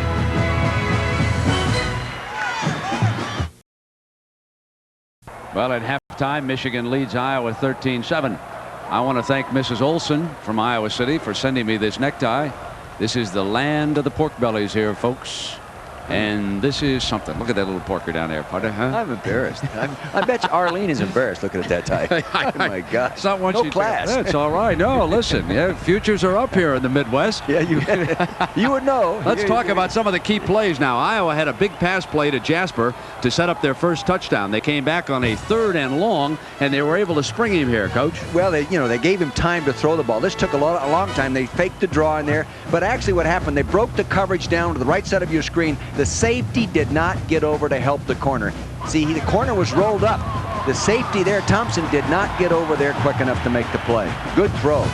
Now from there, Iowa struck with this touchdown, and it put the Hawkeyes up 7-3 after the extra point. Well, he wanted to throw the football. They're all dropped off trying to cover every receiver out of there. A big, strong, young sophomore just puts it under and powers it in for the touchdown. Michigan, to go along with a couple of field goals, also scored a touchdown. Mr. Six did it.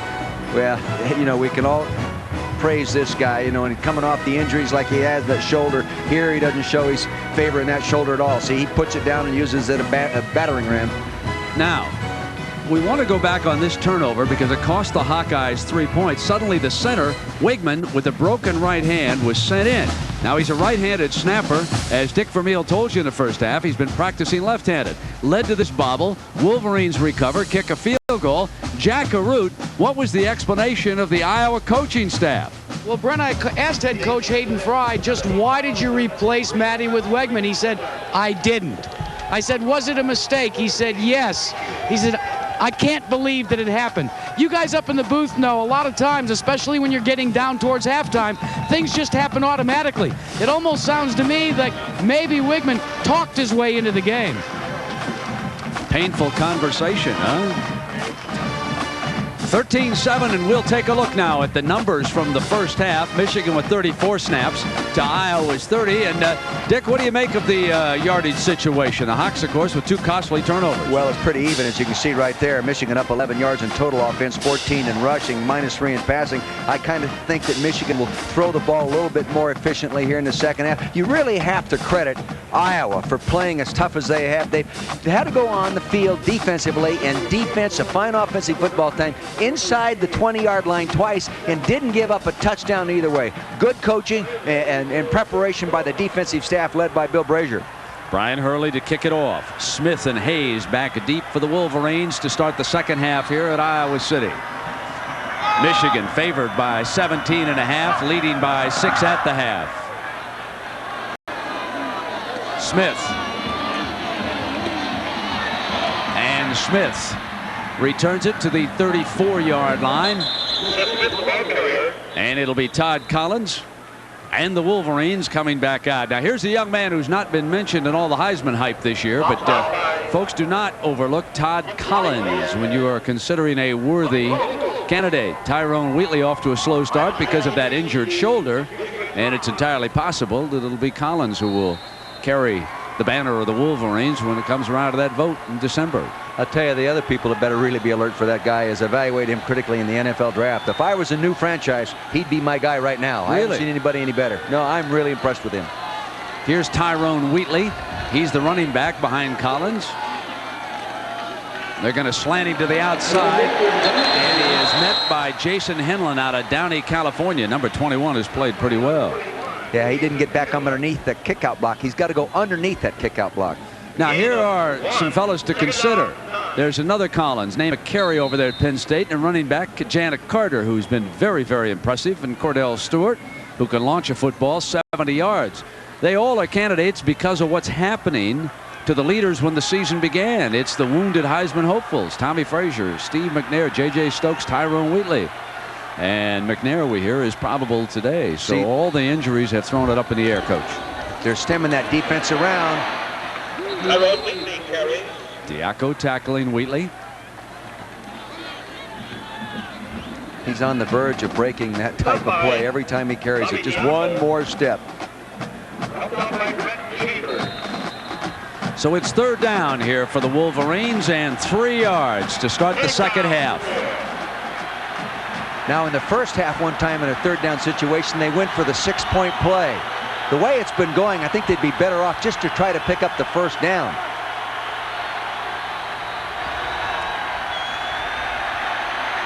That's exactly what they do. At the 49-yard line, and it's Seth Smith out of Carbondale, Illinois, who picks up the necessary yardage. That is good for a first down. Just underway. Dick? They really like this kid, Seth Smith, too, Brent. You know, just a sophomore, as you said. Came in with great credentials.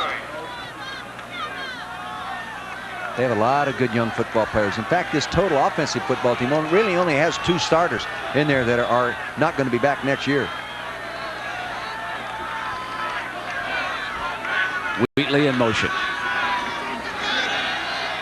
Collins on first down with plenty of time. Wheatley at the 45-yard line. Good protection, good pass protection that time by Shea Foster, the big fullback in there. He picked up the outside rusher, gave him time to throw it back there. They would have liked to go a little bit deeper. Wheatley was out there in sort of a controlled route, just a layoff guy.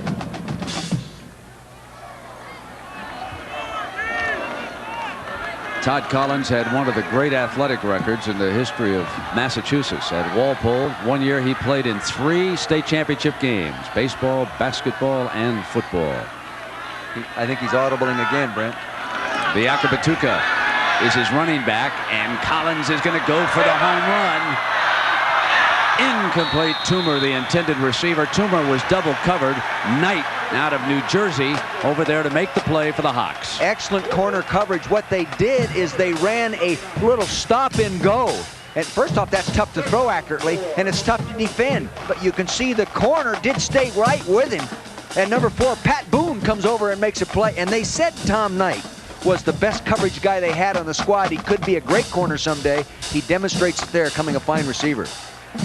Michigan 4 for 9 on third down conversion. Need 4 yards here. Biakabatuka battles for it. It's so soft over there. Brent Frazier and the defensive staff trying to cover up some of the weaknesses, inexperience, and injured players. They've got to walk on playing his first college game, really, other than 4 snaps of experience out there as the outside backer. Sooner or later, Michigan's going to take advantage of that. There's Brett Chambers, number 89. He's the young man I'm talking about. 4 snaps of experience, and he's playing against the Wolverines. Nice job. That a way to battle, young man. What a way to grow up. See up on top. Now they're shifting. They got to snap it quick. The ball at the Hawkeye 38-yard line. Collins getting plenty of time. Couldn't find an open receiver, so he'll drop it off, and Mercury Hayes slips a tackle before he is out of bounds on that far side.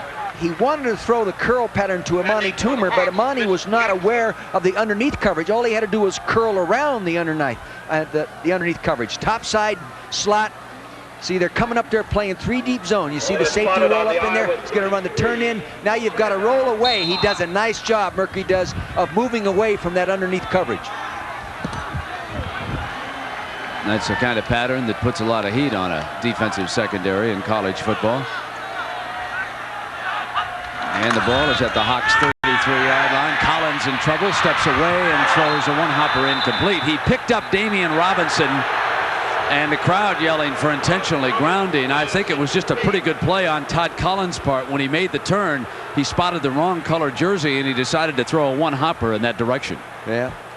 He even in that situation, he doesn't look like he's frustrated or upset or hurried. He just, boom, puts it away, says, let's go on with the next snap. Now it's 3rd and 5 at the 33-yard line.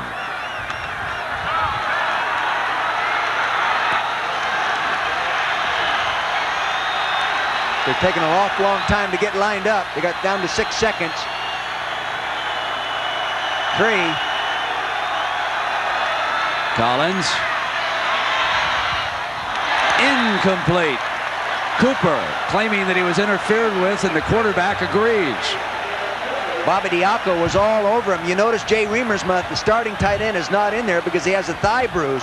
So your backup tight end, Pierre Cooper, is in there. And Bobby Diaco, the young linebacker from Cedar Grove, was right on him. Now on 4th and 5, and Michigan sends its punter onto the field. It's Craig Baker. Now they're telling him to pooch that.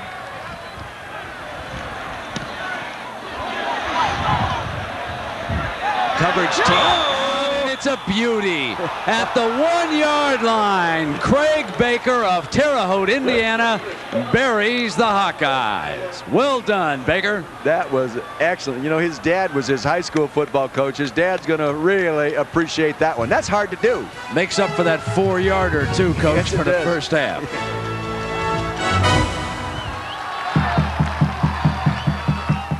A punctual boy, our son. Punctual. All over the world, UPS drivers are the same. Ask their mothers. He's not rich, he's not handsome, but punctual. He was even born on time. They're obsessed with being on time. So UPS guarantees on-time delivery to hundreds of cities around the world, or your money back. If my son says he will be there, he will be there. It's a guarantee that not only has our driver's word on it, it has their mother's. He breaks out in a rush if he's late. This bench gets a professional finish with Krylon spray paint. No runs, no drips, nowhere. Back in Iowa City, 13-7, Michigan leading. Iowa buried on that punt. At number 77, Hal Mady, back in as center for the Hawkeyes. So Casey Wigman, who played late in the first half, has not returned. Iowa's going with the extra offensive lineman now. They've adjusted at halftime, and they're coming with an extra defensive lineman. That would be Michigan countering that switch by the Hawkeyes. And the fullback Cole is stood up by Steve Morrison, who intercepted a pass for the Wolverines in the first half. Well, the Big Ten season underway in earnest, and there's an example. Penn State struggling. They're heavily favored in that one. Now they lead it at the half.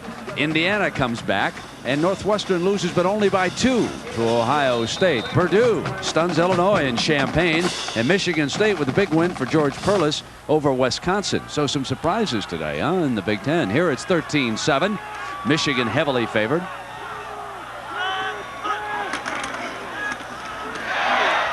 And that is Cedric Shaw into the arms of Trent Zinkowitz out of Cleveland, number 76. See, with the extra offensive lineman, Lloyd Carr, the defensive coach, comes in with the extra defensive lineman. Look at him now. 1, 2, 3, 4, 5. One of those 5 is a linebacker down, but he's just countering big people with big people. Now it's hard to block those linebackers. See, they can run in and make that play.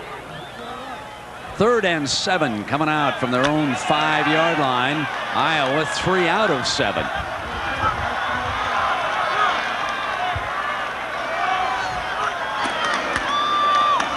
Here's Shaw, won't get it. The Hawkeyes are going to have to punt. Boy, that ball almost popped out underneath his elbow. He got it up away from his body, and that ball was out there. Looked like he was going to fumble it. Good defensive series right there. Good adjustments by the coaching staff. Lloyd Carr and Bill Harris and Rob Morrison, Jim Herman, they did a nice job of making those adjustments. And Greg Madison, who coached those defensive linemen. Now let's see what kind of a return Toomer gives the Wolverines. That's off of Gallery's punt. At the 45, slips trying to get free. Good coverage. I think his own man may have interfered with him just a little bit on that return. He couldn't get the kind of daylight that he wanted. It's 13-7 Michigan. Yeah, some pork bellies. Breakfast. Real good.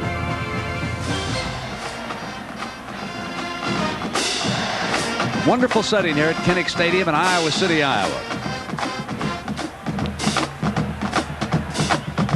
The Hawkeyes down by 6. Playing just a little bit tougher than a lot of folks expected here today. Todd Collins and the Wolverines will try to saddle it up in Hawkeye territory and see what they can come up with here. Collins on 1st down. Toomer dropped it. He turned and ran with the ball before he caught it. Will stop, going to turn and run to the outside. His head turned before the ball was. What a fine receiver he is, too. He doesn't drop many. Ball coming to the right side of your screen. You'll see his helmet right there turning. Now he looks back. Too late. Wolverines not crisp yet today, are they, folks? Aching heart sometimes is a tough thing to shake off. Blitz. It's 3rd and 10. Bill Innisinghe of Kirkwood, Missouri, all over Collins. They were playing games in the secondary that time, giving him different looks. They showed him one coverage and then moved out of it late and then brought Billy Innisinghe right in his face.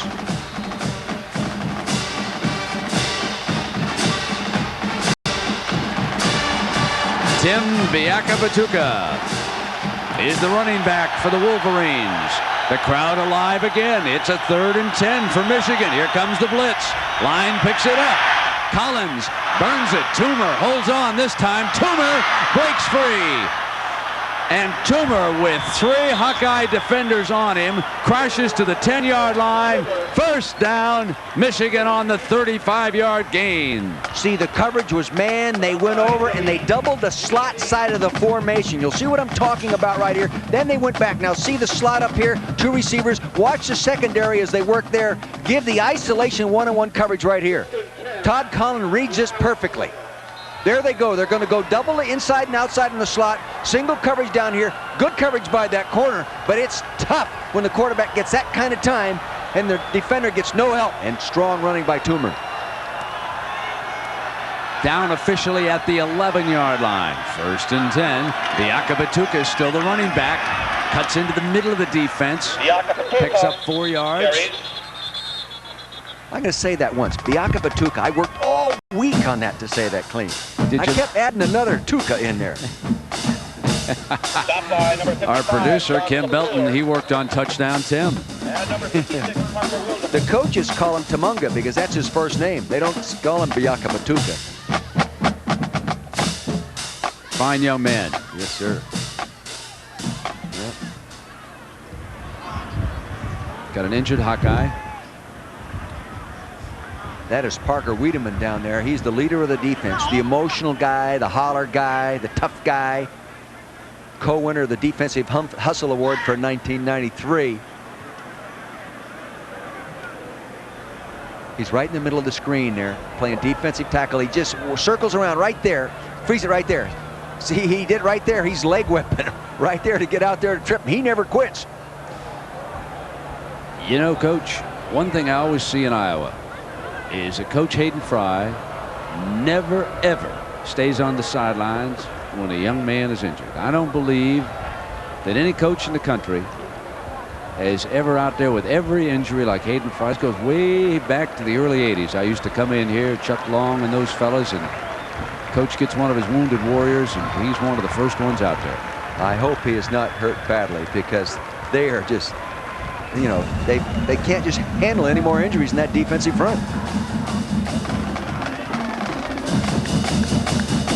But I think he injured his, got a little leg whip throwing that leg up there to tackle the running back. He just doesn't quit, that guy. He'll bite you, scratch you, kick you, leg whip you.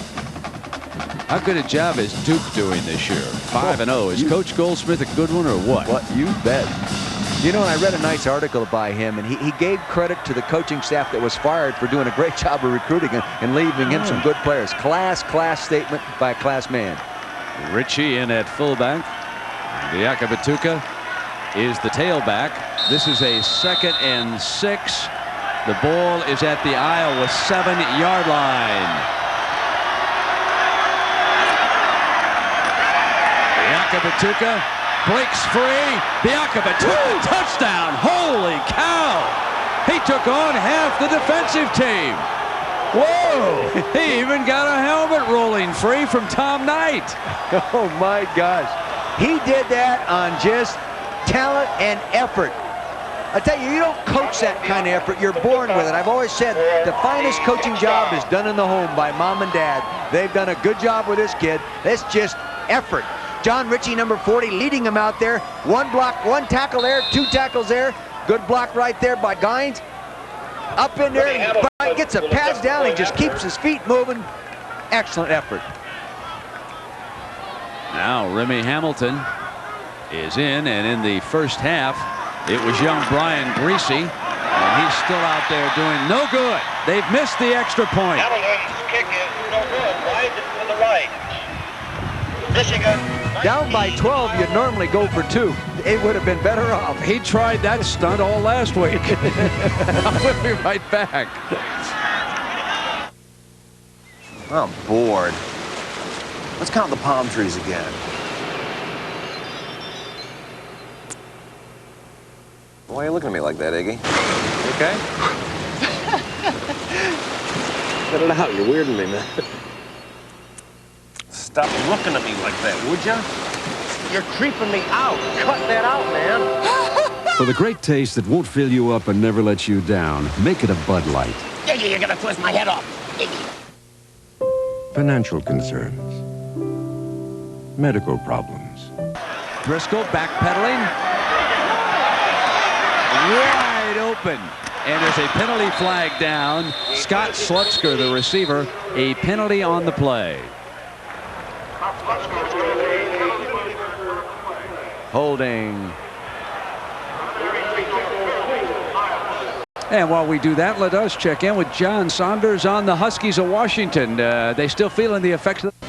John, you're absolutely right. That run right there that you just showed around the country, probably in the Colorado-Texas game, that could put Napoleon right into the lead for the Heisman Trophy. I know he only gained 80 yards last week, but they were tough yards against Miami. An impressive young man. 2nd and 25, coming out from the 8-yard line now for the Hawks. They run the draw. This is Cedric Shaw going nowhere. Steve Morrison, who's played a whale of a game defensively for the Wolverines, he was there to lead the charge defensively. A little more aggression being shown now by this Wolverine defense. You're right, Brent. I think all of them up there are moving a little more intensely. I think they played that last week's game out of their minds in the second half or in the first half. Jack Arute, what about Remersma? Well, I checked with Dr. Gerald O'Connell, who is the head orthopedic surgeon for the Michigan Wolverines. Here's what he told me. Jay did suffer a severe contusion to his thigh. He has put him on crutches, but here's the big story, I think, Brent. I asked him if it was how long he thought he'd be out. He basically told me, we're not sure. It could be as long as a week or 2 weeks. That'd be a big loss. Remersma's been a quality tight end for him. Oh, great slam catch by Slutzker. Slutzker snapped that one down. One of the things about Remersma, all the fans up in Michigan, of course, are very aware that he was a backup quarterback, and he said, I could do the job at tight end and do the job he did. He's the man down the hole who burned Notre Dame twice in that huge comeback. I mean, he was wide open. The Irish couldn't get a hand on him, and now he's been sidelined. Nick Gallery, he'll punt it, and the Wolverines should have great field position again. Amani Toomer back to return it. Those kind of balls are a little easier to return, Brent. And he's got an alley to the 47-yard line. It'll be Todd Collins and the Wolverine offense going back to work. This game is changing a little bit. Suddenly the Wolverines have got control. Yeah, Iowa played on emotion, played hard, good coaching, good preparation. You sort of run out of that a little bit in the second half. In reverse, Michigan, I think, maybe just reeling a little bit yet emotionally from their loss last week on the last play of the game. They play that out in the first half. Now they're a Michigan team. Now there's a young man who's really down. I mean, he's got two leagues on strike. He was a baseball fan. That's a baseball cap he turned around. Now tonight he'll turn that hockey jersey around, man. Can you believe it? We got 2 pro leagues on strike. What's going on?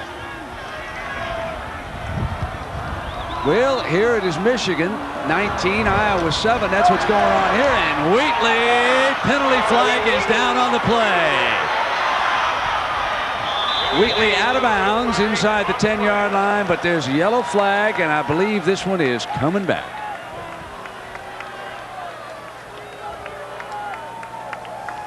All right, we'll get a quick call here, and then John Saunders, you take it away, pal, in New York. All right, Brent, thanks a lot. Once again, Washington State, as you know, hadn't given up a touchdown this year, but against Tennessee, Nilo Sylvan, 62 yards. Look at the quickness down the sidelines. Can't catch them. The Volunteers take the lead 7-6. We'll keep you updated. Brent. John, a lot of wise guys said that Washington State would go in there and come away with a win in that one. We have to see what happens now. That was a pretty big play. Washington State with an underrated defense. And that's one way to burn them, with surprise and get to the outside like the Volunteers did in that situation. Now we get the ball being put down the other side of the 50, and this will be a 1st and 15. So that 32-yard run by Wheatley has come back, and the clock may have gone off. Let's see what happens here. There's going to be a conference, and the coach was very upset. Conduct on the Michigan bench. That's the coach. Look at him.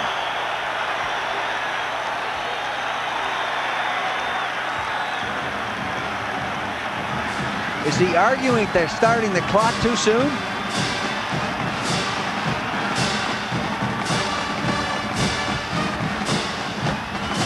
Still arguing maybe about that motion penalty, huh?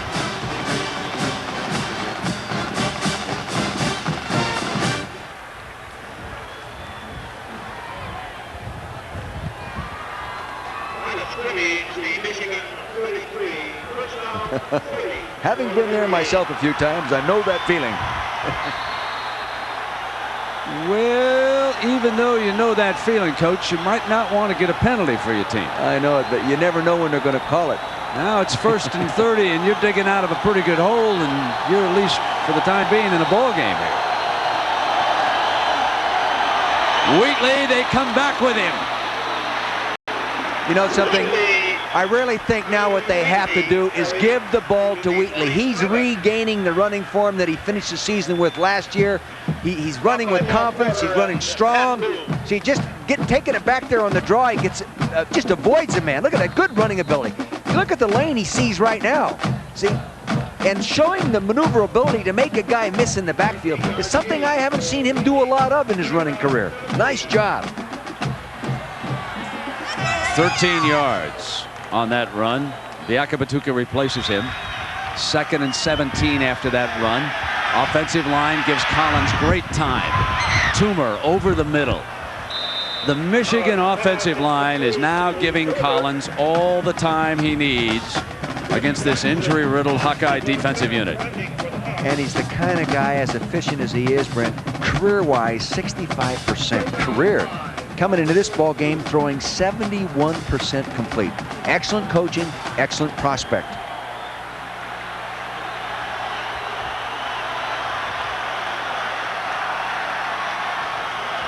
Third and 5 for the Wolverines.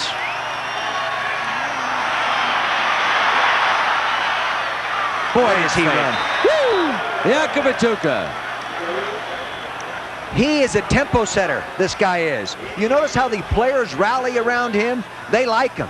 He has that natural intensity, that fire in his personality. They run that draw, they get him up inside, and he just makes things happen. He's an exciting football player. Look at that, look at that.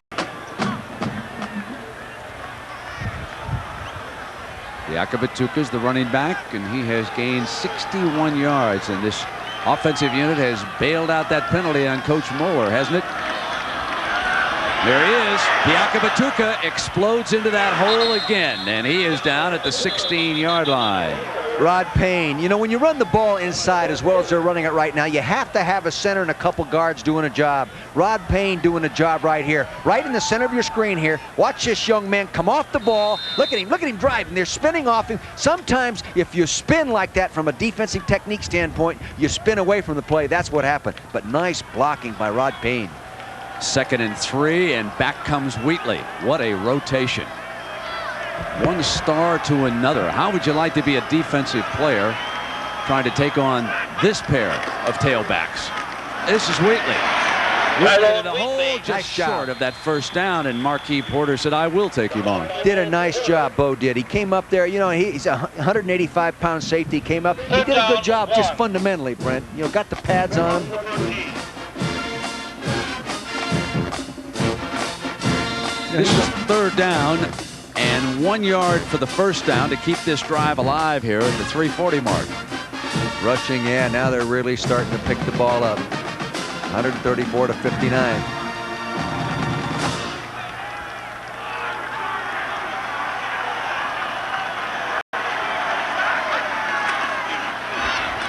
Wheatley didn't get it. Nice job. Field goal time. That was Hausi Fahala. F-U-H-H-A-L-A, Fahala. Did a nice job. Didn't play any high school football. Played in junior college. Number 91, top of your screen. He just keeps coming. He gets working there. Now he comes back up underneath, showing good quickness. He got some help from the other black jerseys, but he was there. Now Brian Griese kneels down at the 22-yard line. He gets a chance to try it again here with Remy Hamilton.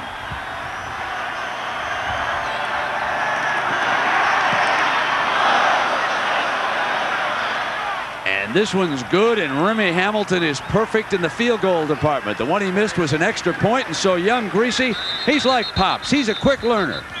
He gets the ball out away from his leg. Nice set. Gets it down there perfectly. Look at that finger pointed right there, and he watches it go through. To see the other hand, you know, got the other hand finger. That was great. Nice going, Brian. Way to come back. It's 22-7 right now, 2.5 minutes. Let me remind you about tomorrow night, folks, while I got a chance. There's an hour of family fun. America's Funniest Home Videos. Some of you probably sent in some tape and made that show. That's a good one. On Our Own, Lois and Clark. And then we got a movie for you. That's a story of a family's struggle with anorexia. For the Love of Nancy. And that's all tomorrow right here on ABC. That's the network of prime time television this fall, ladies and gentlemen. Just put your cash right on ABC. They're going to be first to the finish line. 2:35, quarter number 3, and Michigan's got Hayden Fry and Iowa in a hole. It's 22-7. He has a lot of things in his offensive game plan we haven't seen yet, like the option. We haven't seen the option play and that kind of stuff.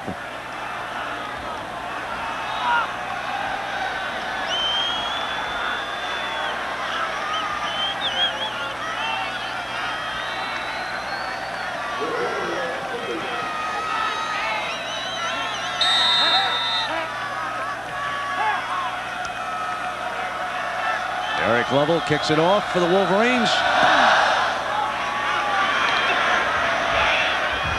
Banks at the 15. Banks sprints to the outside. Almost found an alley. I want to tell you, Lovell, the kicker, came down there beautifully on that left side. If it hadn't been for Eric Lovell, Tavian Banks out of Bettendorf, Iowa, a young man with a future here, he might have gone the distance. Well, you know, the wedge was doing a good job up in front of him, and the coverage people took on the wedge. They constricted and went right into the wedge. He saw that, and he bounced outside the wedge rather than trying to break right up inside it. Ball at the 41-yard line after that nice return, and here comes young Ryan Driscoll. And what happened to all that option we were going to look at here today? Well, they're not going to run it with Ryan. They're going to substitute Mike Dupre in and run it. Look at that, 14 yards of total offense for the Hawkeyes. They got to get that hawk flying.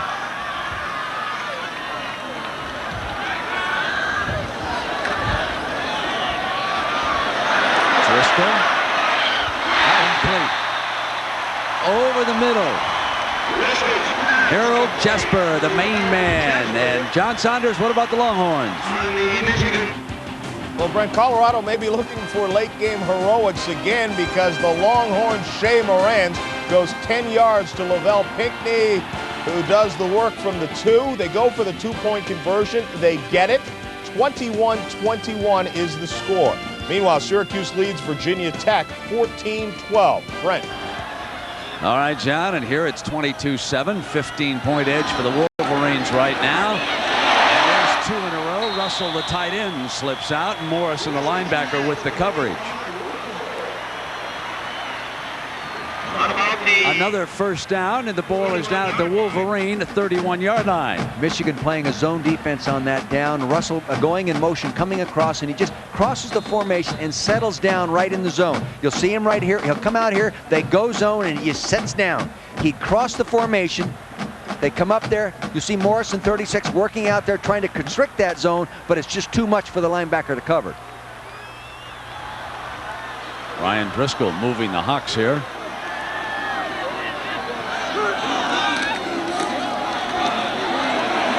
Gets time and snapped it off in the direction of Harold Jasper. A little miscommunication over there. Jasper. He likes to catch the football, Jasper. He's an acrobat in the air. Not the fastest guy in the world, but he's a 6'8" high jumper coming out of high school. If you get it anywhere close to him, he can leap up and take it out of the air.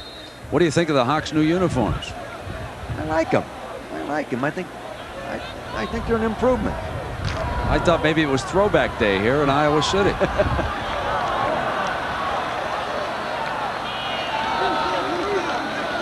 Second and 10. Wolverines are coming. Here they come. Slutzker, penalty flag is down on the play. Jared Irons coming back to make the stop, but there are flags. They brought the inside linebackers in there. They had a lot of people rushing the passer. That puts a man-to-man situation on Slutzker. Holding. Wow. That happens more often in a blitz type play, Brent, than it does in a regular pass rush situation. You have more people coming. You have someone maybe is going to get through a gap. My God, that's our spotter, Jimmy Tubbs. But anyway, you see that guy coming, a lineman might just reach out and grab that linebacker as he runs by.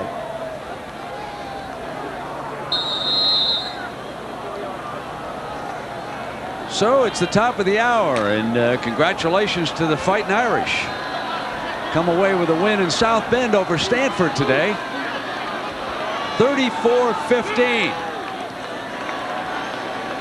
And here, Michigan on defense leading Iowa 22-7. And Slutzker again working in the hole, and inside the 25-yard line, the tight end goes for the Hawks. They shifted the tight end to that tight end position. You'll see him shifted right up here. Now they use the fullback fake right here. Freeze it right there. Now that freezes the linebackers and allows him to get down behind him. See, he worked in behind him. And there's that hole. Nice job, good execution. A 20-yard gain on 3rd and 4. Driscoll with 2 big 3rd down plays in this game. One back in the first half led to the Hawks score. Let's see if he can cash in on this. Closing half minute of the 3rd quarter. Here's Shaw on the toss. Bounces to the outside and then takes on a couple of defenders over there on that far side. He slammed into Chuck Winters pretty good, didn't he? Matt Purdy, the big offensive left guard, did a nice job of pulling. They were in that unbalanced line again, and they brought the tight end over. You'll see what I'm talking about here. They bring this extra lineman. See, they already have one extra. Now they bring another guy over and load up. But Purdy pulls out and gets the kick-out block. How do you like that drone there, Brent? That's pretty good. I ought to be an architect. Here it is. Now see that kick-out right there. Did a nice job with that block. That gives him that running lane. They just have too many defenders. I mean, offensive players over there for defenders. Hard running by Cedric Shaw, the young man from Austin, Texas. And Shaw comes over to the sideline. Winters is shaken up on the play. We'll remind you next week, doubleheader time. Those of you who follow the fortunes of the Fighting Irish, they'll be on ABC next Saturday at 12 noon against Boston College. And the second half of the double dip, many of you in this area will watch Illinois take on Ohio State. So our coverage begins at noon next Saturday here on ABC with Notre Dame and Boston College. And boy, that'll give you a headache the way Shaw slammed into him over there on that far side. That was an Excedrin job, and down we go to Jackaroo. Jack. Well, Brent, we had an opportunity to talk to Hayden Fry. You know, one of the things is he's very outspoken about situations within the NCAA. He even alluded to the fact that he might retire, and I asked him, what would you do after you retired? Not in the near future until the players want to do like the professional people, form their union, go on a strike, get their attention that, hey, we are valuable. We are the people that, the players are the ones that sell the tickets. And when the academic people that make the rules realize that, I think there'll be some changes. But, you know, it's like pulling teeth. You don't go to the dentist till your teeth hurt. Yeah, let me correct that. That was another soundbite that Jack got from Hayden. I'm going to fill you in on that story here in a moment. But don't be confused by that. The ball is at the 15-yard line. And that's Slutzker, the tight end, with that completion. Hayden was referring to the fact that he said in the interview with Jack that he thinks that the athletes, the NCAA student athletes, should be receiving some sort of reward for the time they spend on the athletic field. And he thinks the only way they're ever going to get it is to band together and walk out. And we'll return after this message and a word from our ABC stations. At the Wolverine 11-yard line.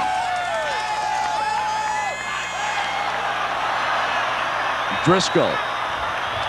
Cedric Shaw, his talented running back. This is Shaw, swings wide to the right, short of the first down.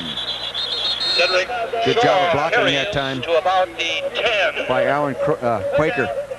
Now there are the numbers. You can see total yards. Michigan took control of the game in the third quarter, 256 to 190. Only 2 turnovers came earlier by the Hawkeyes. Michigan now leading in time of possession. Now we come down to a 3rd and 6 play here. What do you got in mind here, Coach? Well, they have some delay under stuff. If they get the zone coverage, they use that. If not, then they go to the corner patterns off it. That's what they like down here.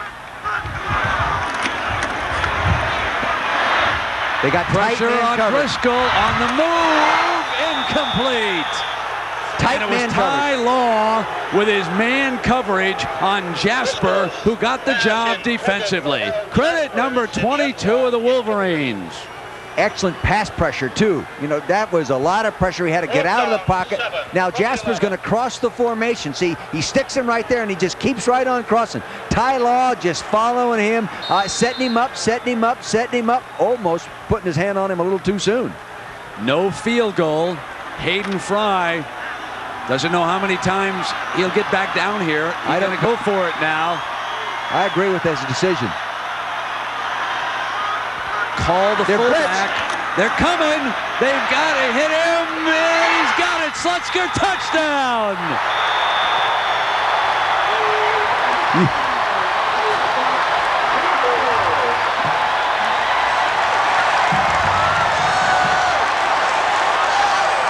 A gambling defense fails to bring the quarterback down, and Driscoll burns the Wolverines on 4th and 6.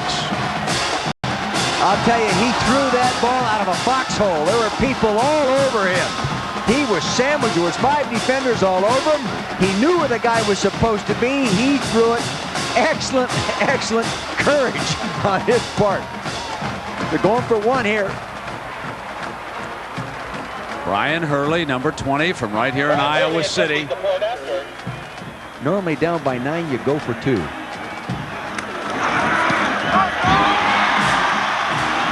Nails that extra point. 22-14. Leaves them within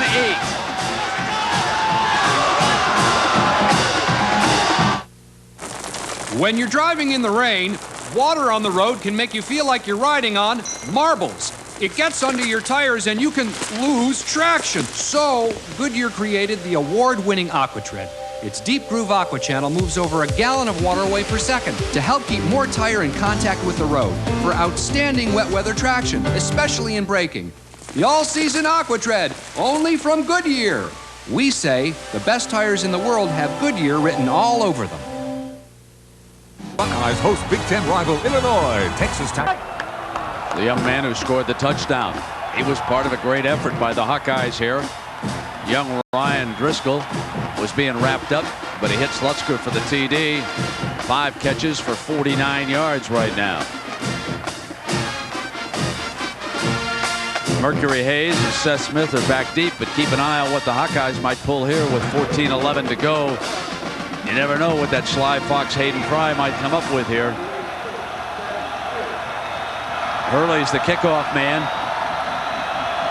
A lot of time to go, but you wouldn't put it past him to try an onside kick. Let's see.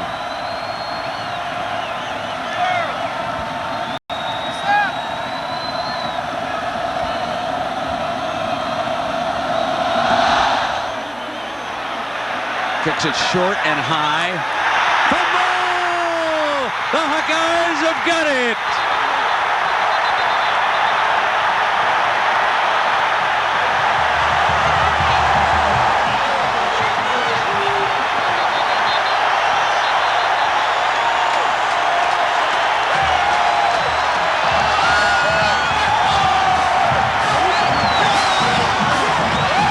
The man who wrapped it up, Pat Boone from Memphis.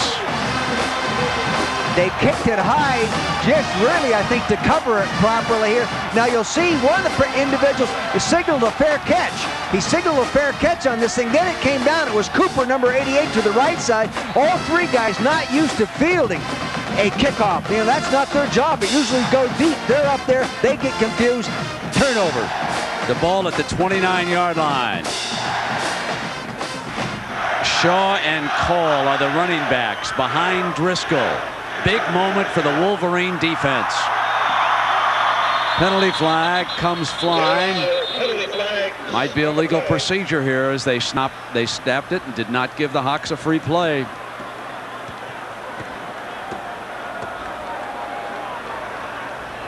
Referee Kimmerling. Dead ball. False start on the offense. Now we want to take another look at this touchdown. Driscoll being buried, and then there was a gamble by a defensive back, Dick. See, they brought all 3 linebackers, Brent. They blitzed those guys. Then they took the tight end and ran him across the field. Now you'll see the defender here. That's Thompson running behind him. The quarterback throws it. Look at this. Hold it right there. At the bottom of the screen, there were 5 guys on top of him.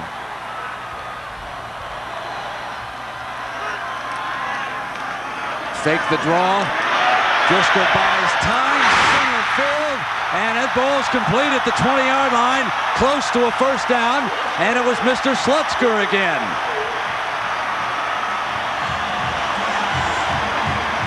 They run a draw fake to freeze the linebackers, the same one they ran just a few minutes ago effectively.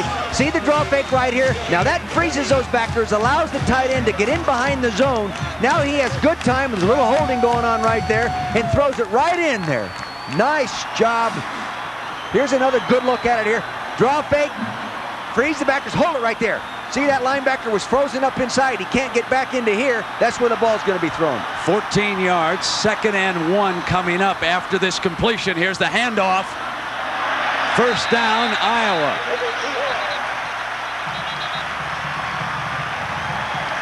Cedric Shaw. Yeah. And now Moeller and the Wolverines in deep trouble. 8 points. A touchdown and a 2 would tie it up.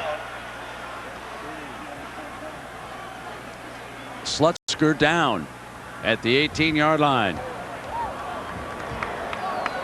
See, in most of their offense is involved with 2 or 3 tight ends. Their whole game plan.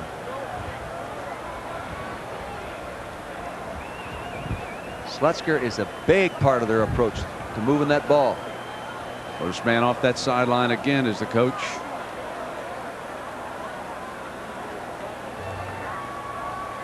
Gets right out there behind that training staff. See, this also gives him the opportunity to evaluate his substitution situation rather than waiting for the trainers to come over and tell him what the problem is and how long he's going to be out. He's already got his thought of what he's going to do. He's got his play called coming back now. Hey, I don't have a tight end. I'll come with this. Yeah, he's tough. He's a New Jersey guy. He's also a cheerleader. He's the MVP, folks, this Iowa team today. First and 10, Iowa. Now the Hawks with a first down inside the Michigan 20. Late substitution by the defensive unit. Here's that unbalanced line, see. Derek Price, the tight end. Driscoll, incomplete to Russell. You know, he got greedy. He had a back out there. They went to the unbalanced line formation again. They've been running toward the unbalanced side. They run the play action fake. They had Cedric Shaw out there in the flat all alone. He went for the big play, got a little greedy. This back was out here all by himself. They went to the tight end down the hole. Play action, see, they'd been running down here. They make the fake. He comes out, he rolls out there, gets the block he needs. Just gets it over. See the right side of the screen? No one defensing him. 2nd and 10. Up. That's Ross Verba. We have penalty flag on the play. Ross Verba. He's a pre-med student. Real smart guy.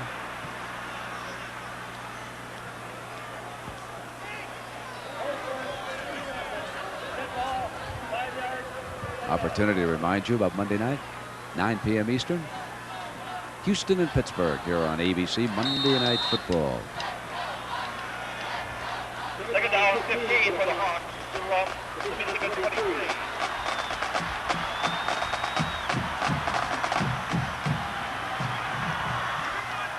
Now 2nd down, and the ball has been brought back to the 24-yard line. They need 15 yards for the first down. Driscoll fires high and incomplete. You know, that was a real nice read by Driscoll because Michigan changed up their coverage. They came with a weak zone, which you don't see very often. They went over to double on Jasper inside out. He read it and he went to the backside. He just threw it too high. He's throwing a number of balls too high today. Usually when you're doing that, you're not getting set up properly with your feet. Don Patterson, the quarterback coach, told me he needs a lot of work on his fundamentals yet. But he's hit a couple of huge plays here today against the Wolverines. Nothing wrong with the youngster's heart. Needs 15 yards on this third downer. And it's 4th. They came after him with the blitz, covered the corners really tight, backed them up with the safeties, gave away some underneath zone coverage. Didn't matter. Threw it incomplete. A lot of pressure on him that time.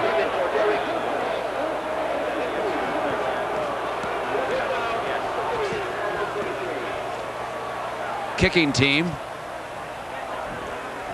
comes off the sideline. Now at 12:57, if you were ever going to think about a fake, if you've seen anything in the movies that indicate that the Wolverines don't defend it too well, this would be the time.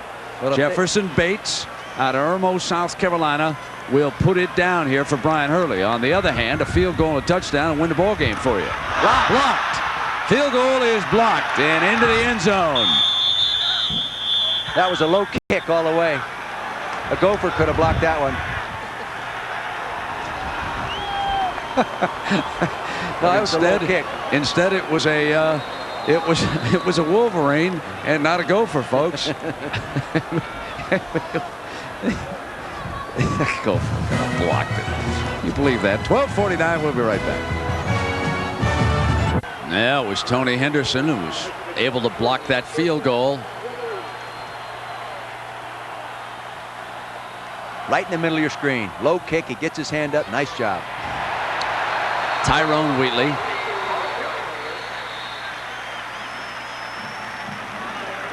Valhalla making the stop for the Hawkeyes here at the 12:40 mark, and Michigan up by 8, 22-14. Who's he laughing at? Was he talking to one of the Michigan linemen, or was he talking with the referee? You see him smiling? I thought he was carrying on a conversation with a guy he just whipped.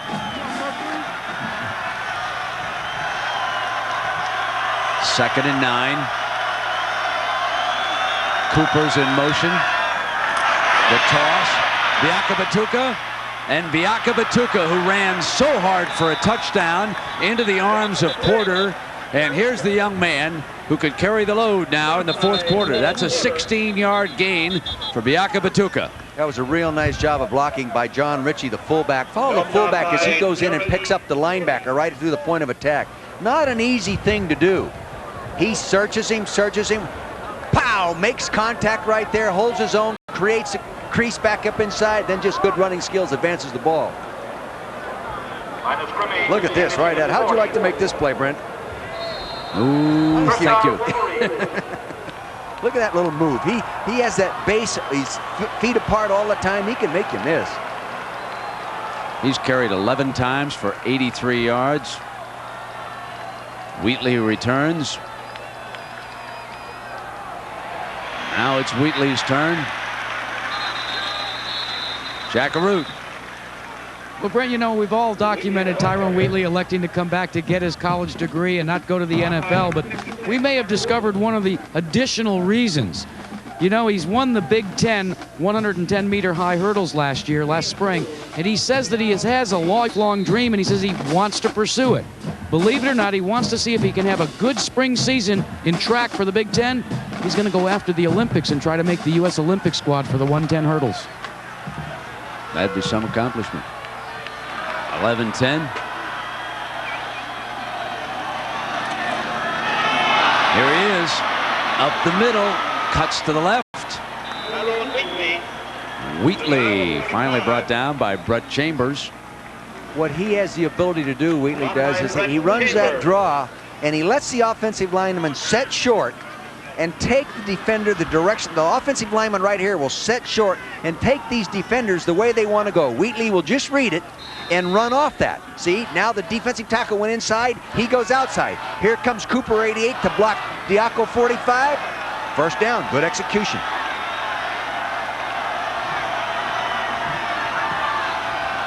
The ball at the Hawks 45.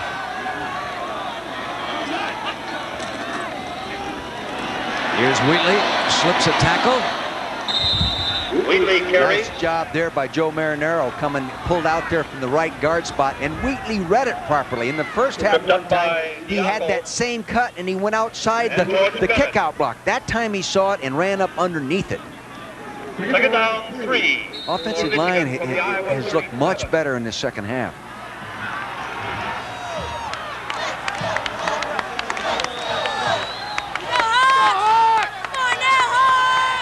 2nd and 3.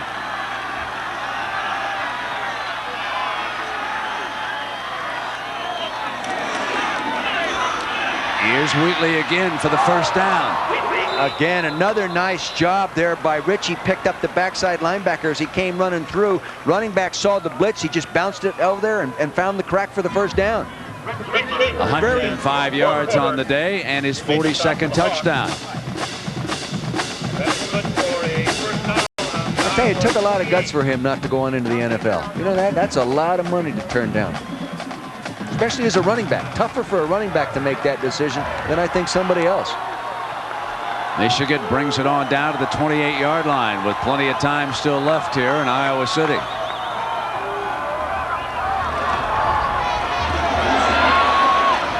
They stick right with number 6. They're just muscling them now, just coming off the ball. Those defensive tackles are wearing down just a little.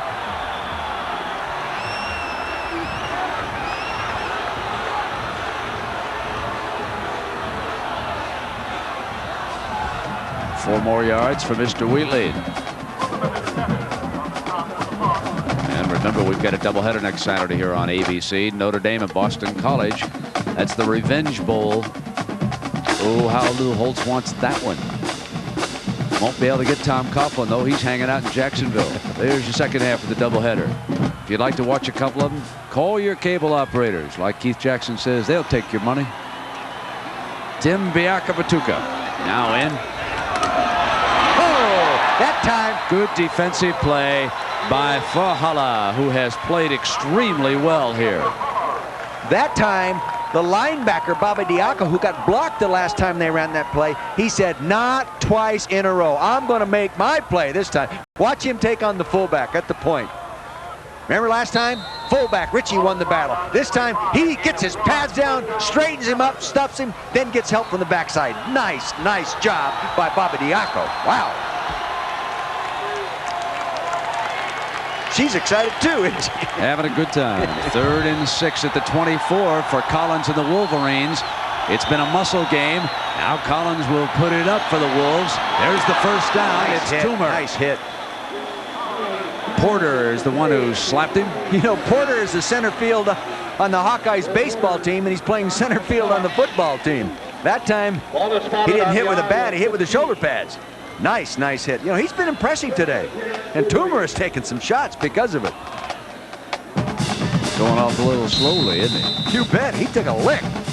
Ball is at the 14-yard line with this first down, and Toomer goes over to the coaches.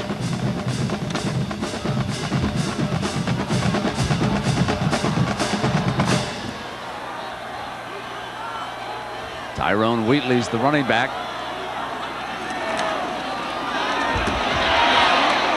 Battles for a couple of yards. Jeremy McKinney makes the stop for the Hawks. Boy, these Hawkeye kids are really, really played hard.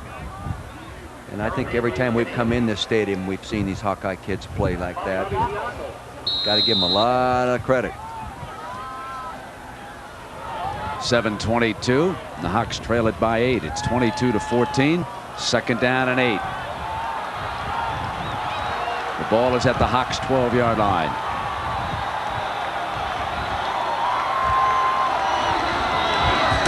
It's Wheatley, his 2nd touchdown. Boy, you could see that coming from up here.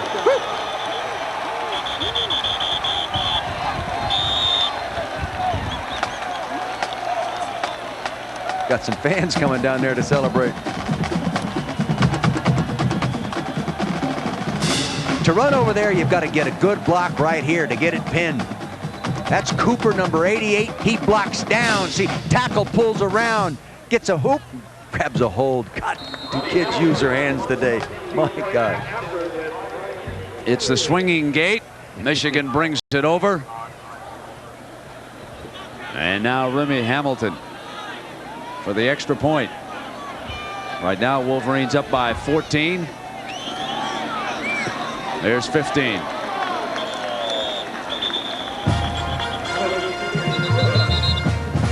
.656 to go.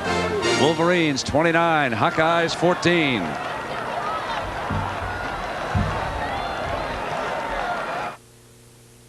Welcome back to Iowa City, home of the Hawkeyes, who find themselves on the short end of a 29-14 count. Michigan on the rebound after that heartbreaking loss a week ago, and Tyrone Wheatley on the day with 2 more touchdowns. And his Michigan record now at 43, as number 6 has just walked in for the second time. 6 minutes and 56 seconds to go here, and Remy Hamilton with 3 field goals will kick it off. Kicked a 30-yarder to put the Wolverines on the board first in this game. Iowa led 7-3 in the second quarter, and then Michigan regained the lead, and they've been ahead ever since.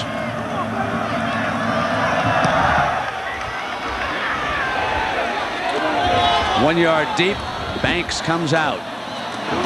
Banks with great speed to the 31-yard line. He really does flash, Brad. He was one of the most sought-after high school senior running backs in the country. And he shows why right there. He can really flash. We've seen a couple versions of Tyrone Wheatley here today. Early on, they jammed him up pretty good at the line of scrimmage, but like all outstanding running backs, he seems to get better and better as the game wears on. You ever think about that? Those fellas like Barry Sanders there with the Lions, Emmitt Smith down with the Cowboys, Thurman Thomas, who's hurt, can't play against the Bears tomorrow, but games wear on, they get more carries, they get themselves into a rhythm, and they just get tougher and tougher. Now here for the Hawks, 1st and 10, Ryan Driscoll. He's done some good things under pressure here today. He'll have to put it up in the air now to bring the Hawks back. Hit on the release, and it's 2nd and 10. Ty Law with coverage on the near side. They got on that unbalanced formation like they did in the last series of downs. Remember earlier I said he threw the ball deep and the man was wide open in the flat. He should have thrown it to him. He would have run up for a big one. Well, they came back. Good call. They tried to do it. This time, Michigan defense took it away. It wasn't there. Good defensive adjustment. The kids saw it one time. You weren't going to fool them the second time. 2nd and 10 coming out from their own 31-yard line. Russell, the motion tight end. Tried to pick him off, and number 28, Dion Johnson, goes diving for the low throw. Incomplete. He was trying to count his way into an interception there. It was close. When you throw the ball flat like that, it's deflected or anything like that, boy, it's a real risky throw. Well, the key here is that Slutzker, who had been their main receiver in the clutch, injured that ankle. He goes off to the Hawkeye sideline, and Driscoll is without his favorite target on this 3rd and 10 from the 31. Michigan like to get the ball back and see if they can pound in still another score.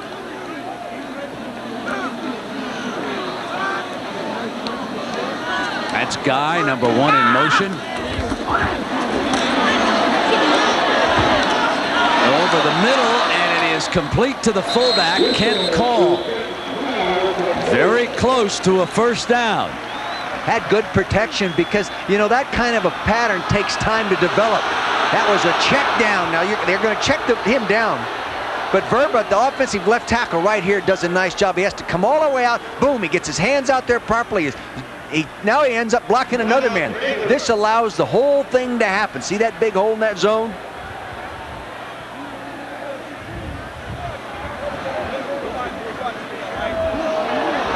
Going to go for it anyway. The crowd didn't like the spot. You may have heard some booing. And Hayden Fry, he can't be worried about the officiating. He's got to be concerned with this 4th and short call here at the 6:30 mark. He's going for it anyway. Just get it in there, coach. 4 men, less than 1. Hayden Fry is very active in coaching his own offense. He still calls his plays and keeps him up late at night coming up with all his new systems and new formations and new things he's going to run each week. But the coaches say they learn something every week working for this guy. Derek Price out of Tempe, Arizona, number 89, brings the play in from the sideline. It'll be a tight formation here with Call and Shaw. Driscoll might as well keep it himself. It's just inches for the first down. He'll hand it off. First down, Hawkeyes, 6:18 to go. Yeah. Boy, good, aggressive, tough running. That little guy, he can run inside as well. But not little, he's 200 pounds. Getting that message is receivers. Please go further at section H. All right. Hey, there he Okay, there you are. You're on live. Go Hawks. Go Hawks. Go Hawks. Go Hawks. Go Hawks. Go Hawks Grandma. I wanted to talk to Grandma back home. They started him young down here. He got her ticket. Grandma had to stay home. That's it. Oh, great move in the middle by the defense to get pressure on Driscoll that time, and he still picks up Russell for 9 yards. We've watched a young quarterback grow in this ball game, you know, under pressure, and didn't start out that smoothly in the first half. He's just gotten better at moving around. Here he is pedaling straight back. See, he's looking to his left. That technique allows him to look left. Now he sees the pressure. He's being chased there by Trent Zinkowitz, number 76. First down, Hawks is called, bust through to the 40-yard line of the Wolverines. Here's a transfer from Colorado, number 31. Coaches really like him because he's a tough guy and he's a smart guy. Wasn't getting any playing time with the Buffaloes, so he came on over here to Hayden Fry, and looks like he can get a lot of playing time here. They're just disappointed he only has 1 year left, Brent. This year, that's it. Ball is at the Wolverines' 40-yard line, and it's Driscoll again. Throws a swing to call, and a lot of room this time. To the 35, 5 more. Steve Morrison comes up with a play defensively, and calls shaking his head that he couldn't shake number 36. See, Lloyd Carr's playing pretty loose zone defense right now. You watch him to change up. He'll change up and come with some kind of a man or a pressure defense. Impressive drive here by the Hawkeyes. Great coverage that time. Morrison draped all over Russell. It's good to see him playing 100% healthy. You know, he missed 7 games last year with a foot problem, and back healthy, playing right now. Good football player. Second team All Big Ten in '92. Had a great year. Made 124 tackles. Morrison's first half interception set up the opening field goal of this game. Michigan could not turn it into a touchdown. A couple of times inside the 20 they've had first downs, and they've settled for field goals. Inside lateral, and nothing but room. Call to the 28-yard line. That's that little shuffle pass they tried earlier, Brent. There is a football player. Look at that. Blood on the elbow. That's a clever play. It works if you don't get penetration. He will step over here and then come underneath as the quarterback goes back, and he'll just flip him the ball. It's like a delayed draw. The linebackers can't read it. Normally the linebackers will hold until the quarterback passes the running back. In this case, he didn't. He flipped it on and runs upfield with it. Oop. Hayden Fry, he's pulling out everything. Filer and Banks are into the game now to block. And he gets the ball into Banks' hands. Banks to the 19-yard line. Tavian Banks from Bettendorf, Iowa. And Hayden Fry here against a defense that he suspects is just a little bit tired. With 4 minutes to go, he sends a little more speed out there. And Hayden wants this touchdown. No doubt about it. Coming down to the 4-minute mark, it's 29-14, and Hayden's got the Hawks on the drive. They've got a nickel defense in there right now with 5 defensive backs. Shaw, and he is slammed down. Gained a couple of yards. That was number 37, Jared Irons, coming up with still another stop. And it'll be 3rd and 1 at the 19-yard line after that play by Irons.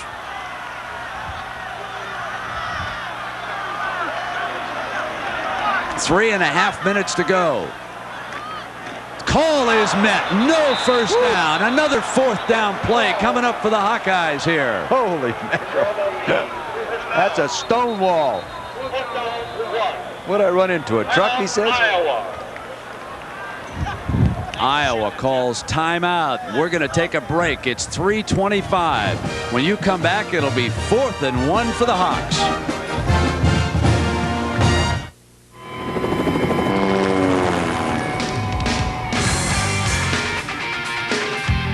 Canada. It's a land like no other, with a beer like no other. Molson Ice. Ice brewed by North America's oldest brewery to be colder and bolder. Get smooth as ice. Baseball on ABC has been brought to you by the Optima True Grace card from American Express. Slick 50 engine formula, the world's #1 selling engine treatment. UPS, the package delivery company more companies count on. And the beer that's colder, bolder, yet smooth as ice. Molson Ice from Canada, the land where ice was born. Well, here today against Michigan, Iowa has already converted 2 4th downs. This is 4th and 2 for the Hawks at the 3:25 mark. To stay alive, they need this one. Driscoll steps away from trouble. Driscoll buys time and throws for it. Woo! How about that young man, Ryan Driscoll from Cedar Rapids. Anthony Dean for 8 yards. Again, showing that improved poise as he's growing through this ball game. Gets back, he has to scramble to the right. There's pressure in there. He gets back. He wanted to throw it right now. Not there. He had pressure inside. He gets forced out a little bit by Henderson, number 79. Now here comes Trevor Price. Good poise. The ball is at the Wolverines' 12-yard line. 3:18 to go. Back in the shotgun for this look, and Driscoll deflected. A diving attempt, but it is incomplete.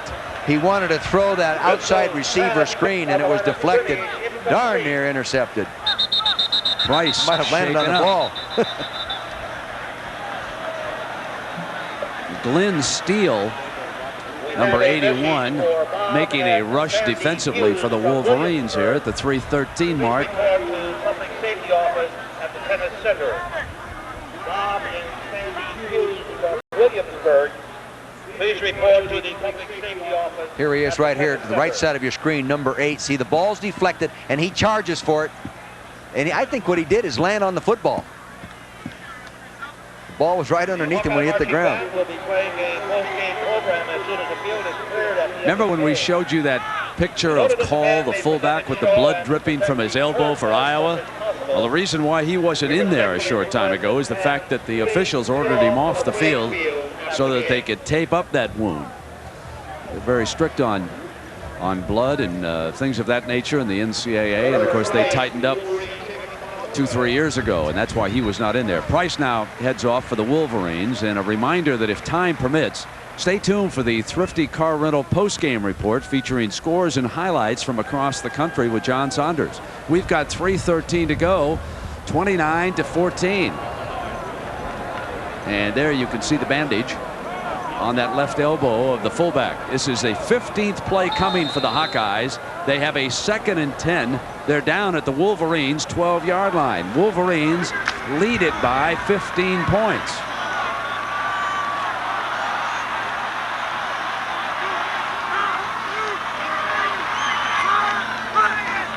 Driscoll backpedals, drops it off in the middle. And the Hawks are inside the 10-yard line with that pass. Kent Cole was the receiver. Jared Irons making still another stop.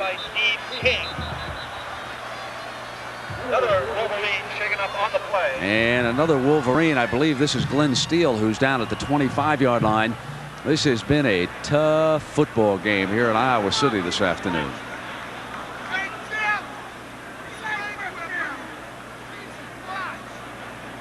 You can see those braces on their knees. All the Michigan players, all the college players, most of them are wearing braces through the ball game, especially the big linemen, offensive and defensive linemen. Third down 6 from the Michigan 8. See that brace taped on right there? Still have good mobility, and they've been very effective. Glenn Steele, a defensive tackle, the Wolverines shaken up on that play. We'll take a break and we'll come back for the final 3:02. Hawkeyes with the ball and threatening. Michigan leads it 29-14. PageNet reaches the Michigan sideline. 3 minutes to go. 3rd and 6. The ball at the Wolverines' 8-yard line. Shaw is in motion and didn't turn around in time. Incomplete. It'll be 4th and 6 from the 8. He slipped out of the backfield and he didn't turn around again. Colorado and Texas. That's a major effort by Texas. Michigan State with a big win for Coach Perlis. Illinois beaten by Purdue in Champaign. Indiana comes back after that whipping. They took at the hands of Wisconsin. Northwestern plays well, but comes up a 2-point loser. And now here's another 4th down. They could be 4 for 4 if they can convert here. Driscoll, not this time. Goes over to the Wolverines at 2:48. It was Trevor Price who got in on Ryan Driscoll. Boy, Number 8 brought the heat. Boy, he's lucky he's getting up after that hit. It's a blind hit coming from the backside because he was using a reverse pivot to make his play action fake, what you normally do on that kind of action, but you can't see the guy coming. And boy, did he take a shot. Wow. Now the Wolverines will see if they can put this one away. They've got 2:48. They'll try to mount a drive of their own. They moved the ball so well that last time out. Shea Foster is set in front of Wheatley, coming out now from the 8-yard line. Here's Mr. Wheatley. Tyrone Wheatley on the left side. Tyrone Wheatley. Tyrone is across the 25 to the 28-yard line. First down, move the chains at the 2:41 mark. And a penalty marker is down on that side. Was there also a face mask? I think there was, Brent. Yeah. I think they got him right there at the end. I think he's improved his running in this ballgame. Gotten back, gotten the groove, showing the toughness. Got some good blocks up inside there like that. He starts in there. Shea Foster leading him, number 33, gets a critical block at the point. Now look at that little stutter step. Now it's up to the defensive people to get him out. Definitely got the face mask. So tack on the penalty yardage now. And for the day, look at that. 30 carries, 142 yards. 2 touchdowns on the afternoon, and not a bad backup in Timmy Mayakapatuka. I think Wheatley gets better the more he carries it. I've been around a lot of backs that do that too. They get better the more they carry it. He's got to carry it 25, 30 times a game. I obviously have an echo in this booth. Yes, 2:41 to go now. 1st and 10 for the Wolverines, coming out from the 42-yard line. This is Wheatley. Look at this hole. Patiently pick his way. He ran right off the Rod Payne's block, the center, and he was battling really hard with the defensive tackler. He set him up, and he just broke it back behind him. A lot of Michiganders want to see the Wolverines pop in another one. It's 29-14, 2:20 to go.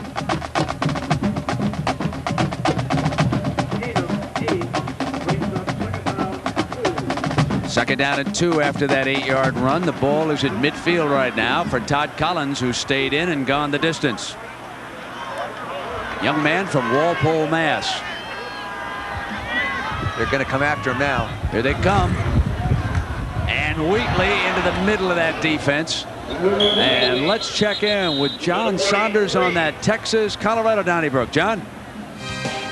Brent, Colorado against Texas, and the Buffs look like they had it wrapped up, but a long touchdown and then a 47-yard field goal by Phil Dawson tied the game at 31 apiece. Rashawn Salam for Colorado is over 300 yards as they march for the game winner. Brent. John, that looked like one of your tee shots, man, moving right to left. That Makovic has Colorado's number. Remember when he was in Illinois?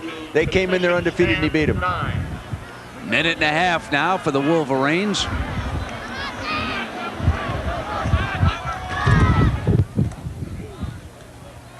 And Wheatley is wrapped up by Parker Wilderman. They've got about 9 guys up inside that line of scrimmage right now trying to stop that run. Too many guys to block. Wheatley's asking the referee to take a couple of those guys off the field. Well, the word from the Michigan sidelines that Steele suffered a... Who you liking that one, Coach? Well, you have to go with Pittsburgh. You know, Houston has not been playing very well. They've been banged up. They haven't been able to replace the defensive people that they lost through free agency. The edge goes to Pittsburgh. They got 9 people up there defying Michigan to throw the football right now. Florida, good football team.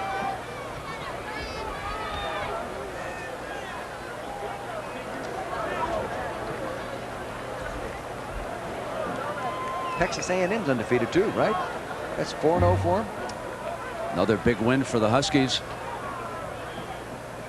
Miami comes back after the disappointment of a week ago, and here it is going to be the Wolverines. 1:14 to go.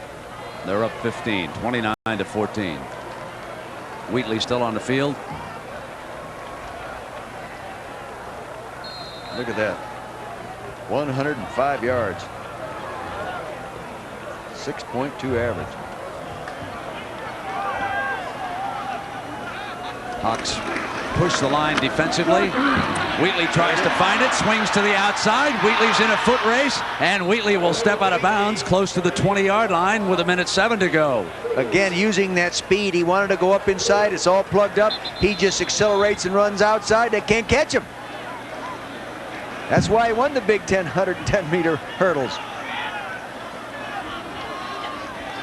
Hey, how'd you like to be the running back coach at Michigan? Tyrone Wheatley and Biaka Batuku, two pretty good guys.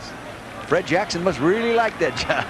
34 carries, 178 yards. After that 22-yard run, the ball is down on the Hawkeyes' 22-yard line with 1:07 to go. They're fouled up, lining up here.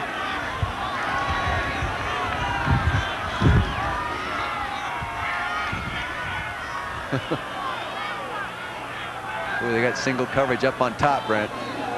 Wheatley with a pair of touchdowns into the middle of that defense, and now the clock will run down inside of a minute. They're just defying him to throw the ball. That time Amani Toomer was up there all by himself with one corner and a lot of yards to run her out. They're not going to throw it. No. There's no question that if they score, they'll do it just simply running it in against a tired defense right now. The Wolverine coaches want to keep that clock moving, get the final seconds down, and just get on out of here with a W. Big Ten season underway. Ball is at the 18-yard line. Going to flop on. And that's going to do it. 29-14. A 15-point win for the Wolverines over Iowa. So our Chevrolet most valuable players of this game are going to be Steve Morrison from Michigan.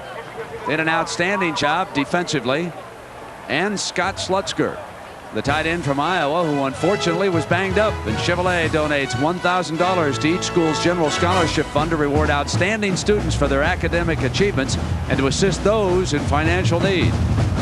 For Dick Vermeil and Jack Arute, I'm Brent Musburger saying so long from Iowa, where the Wolverines have won it 29-14.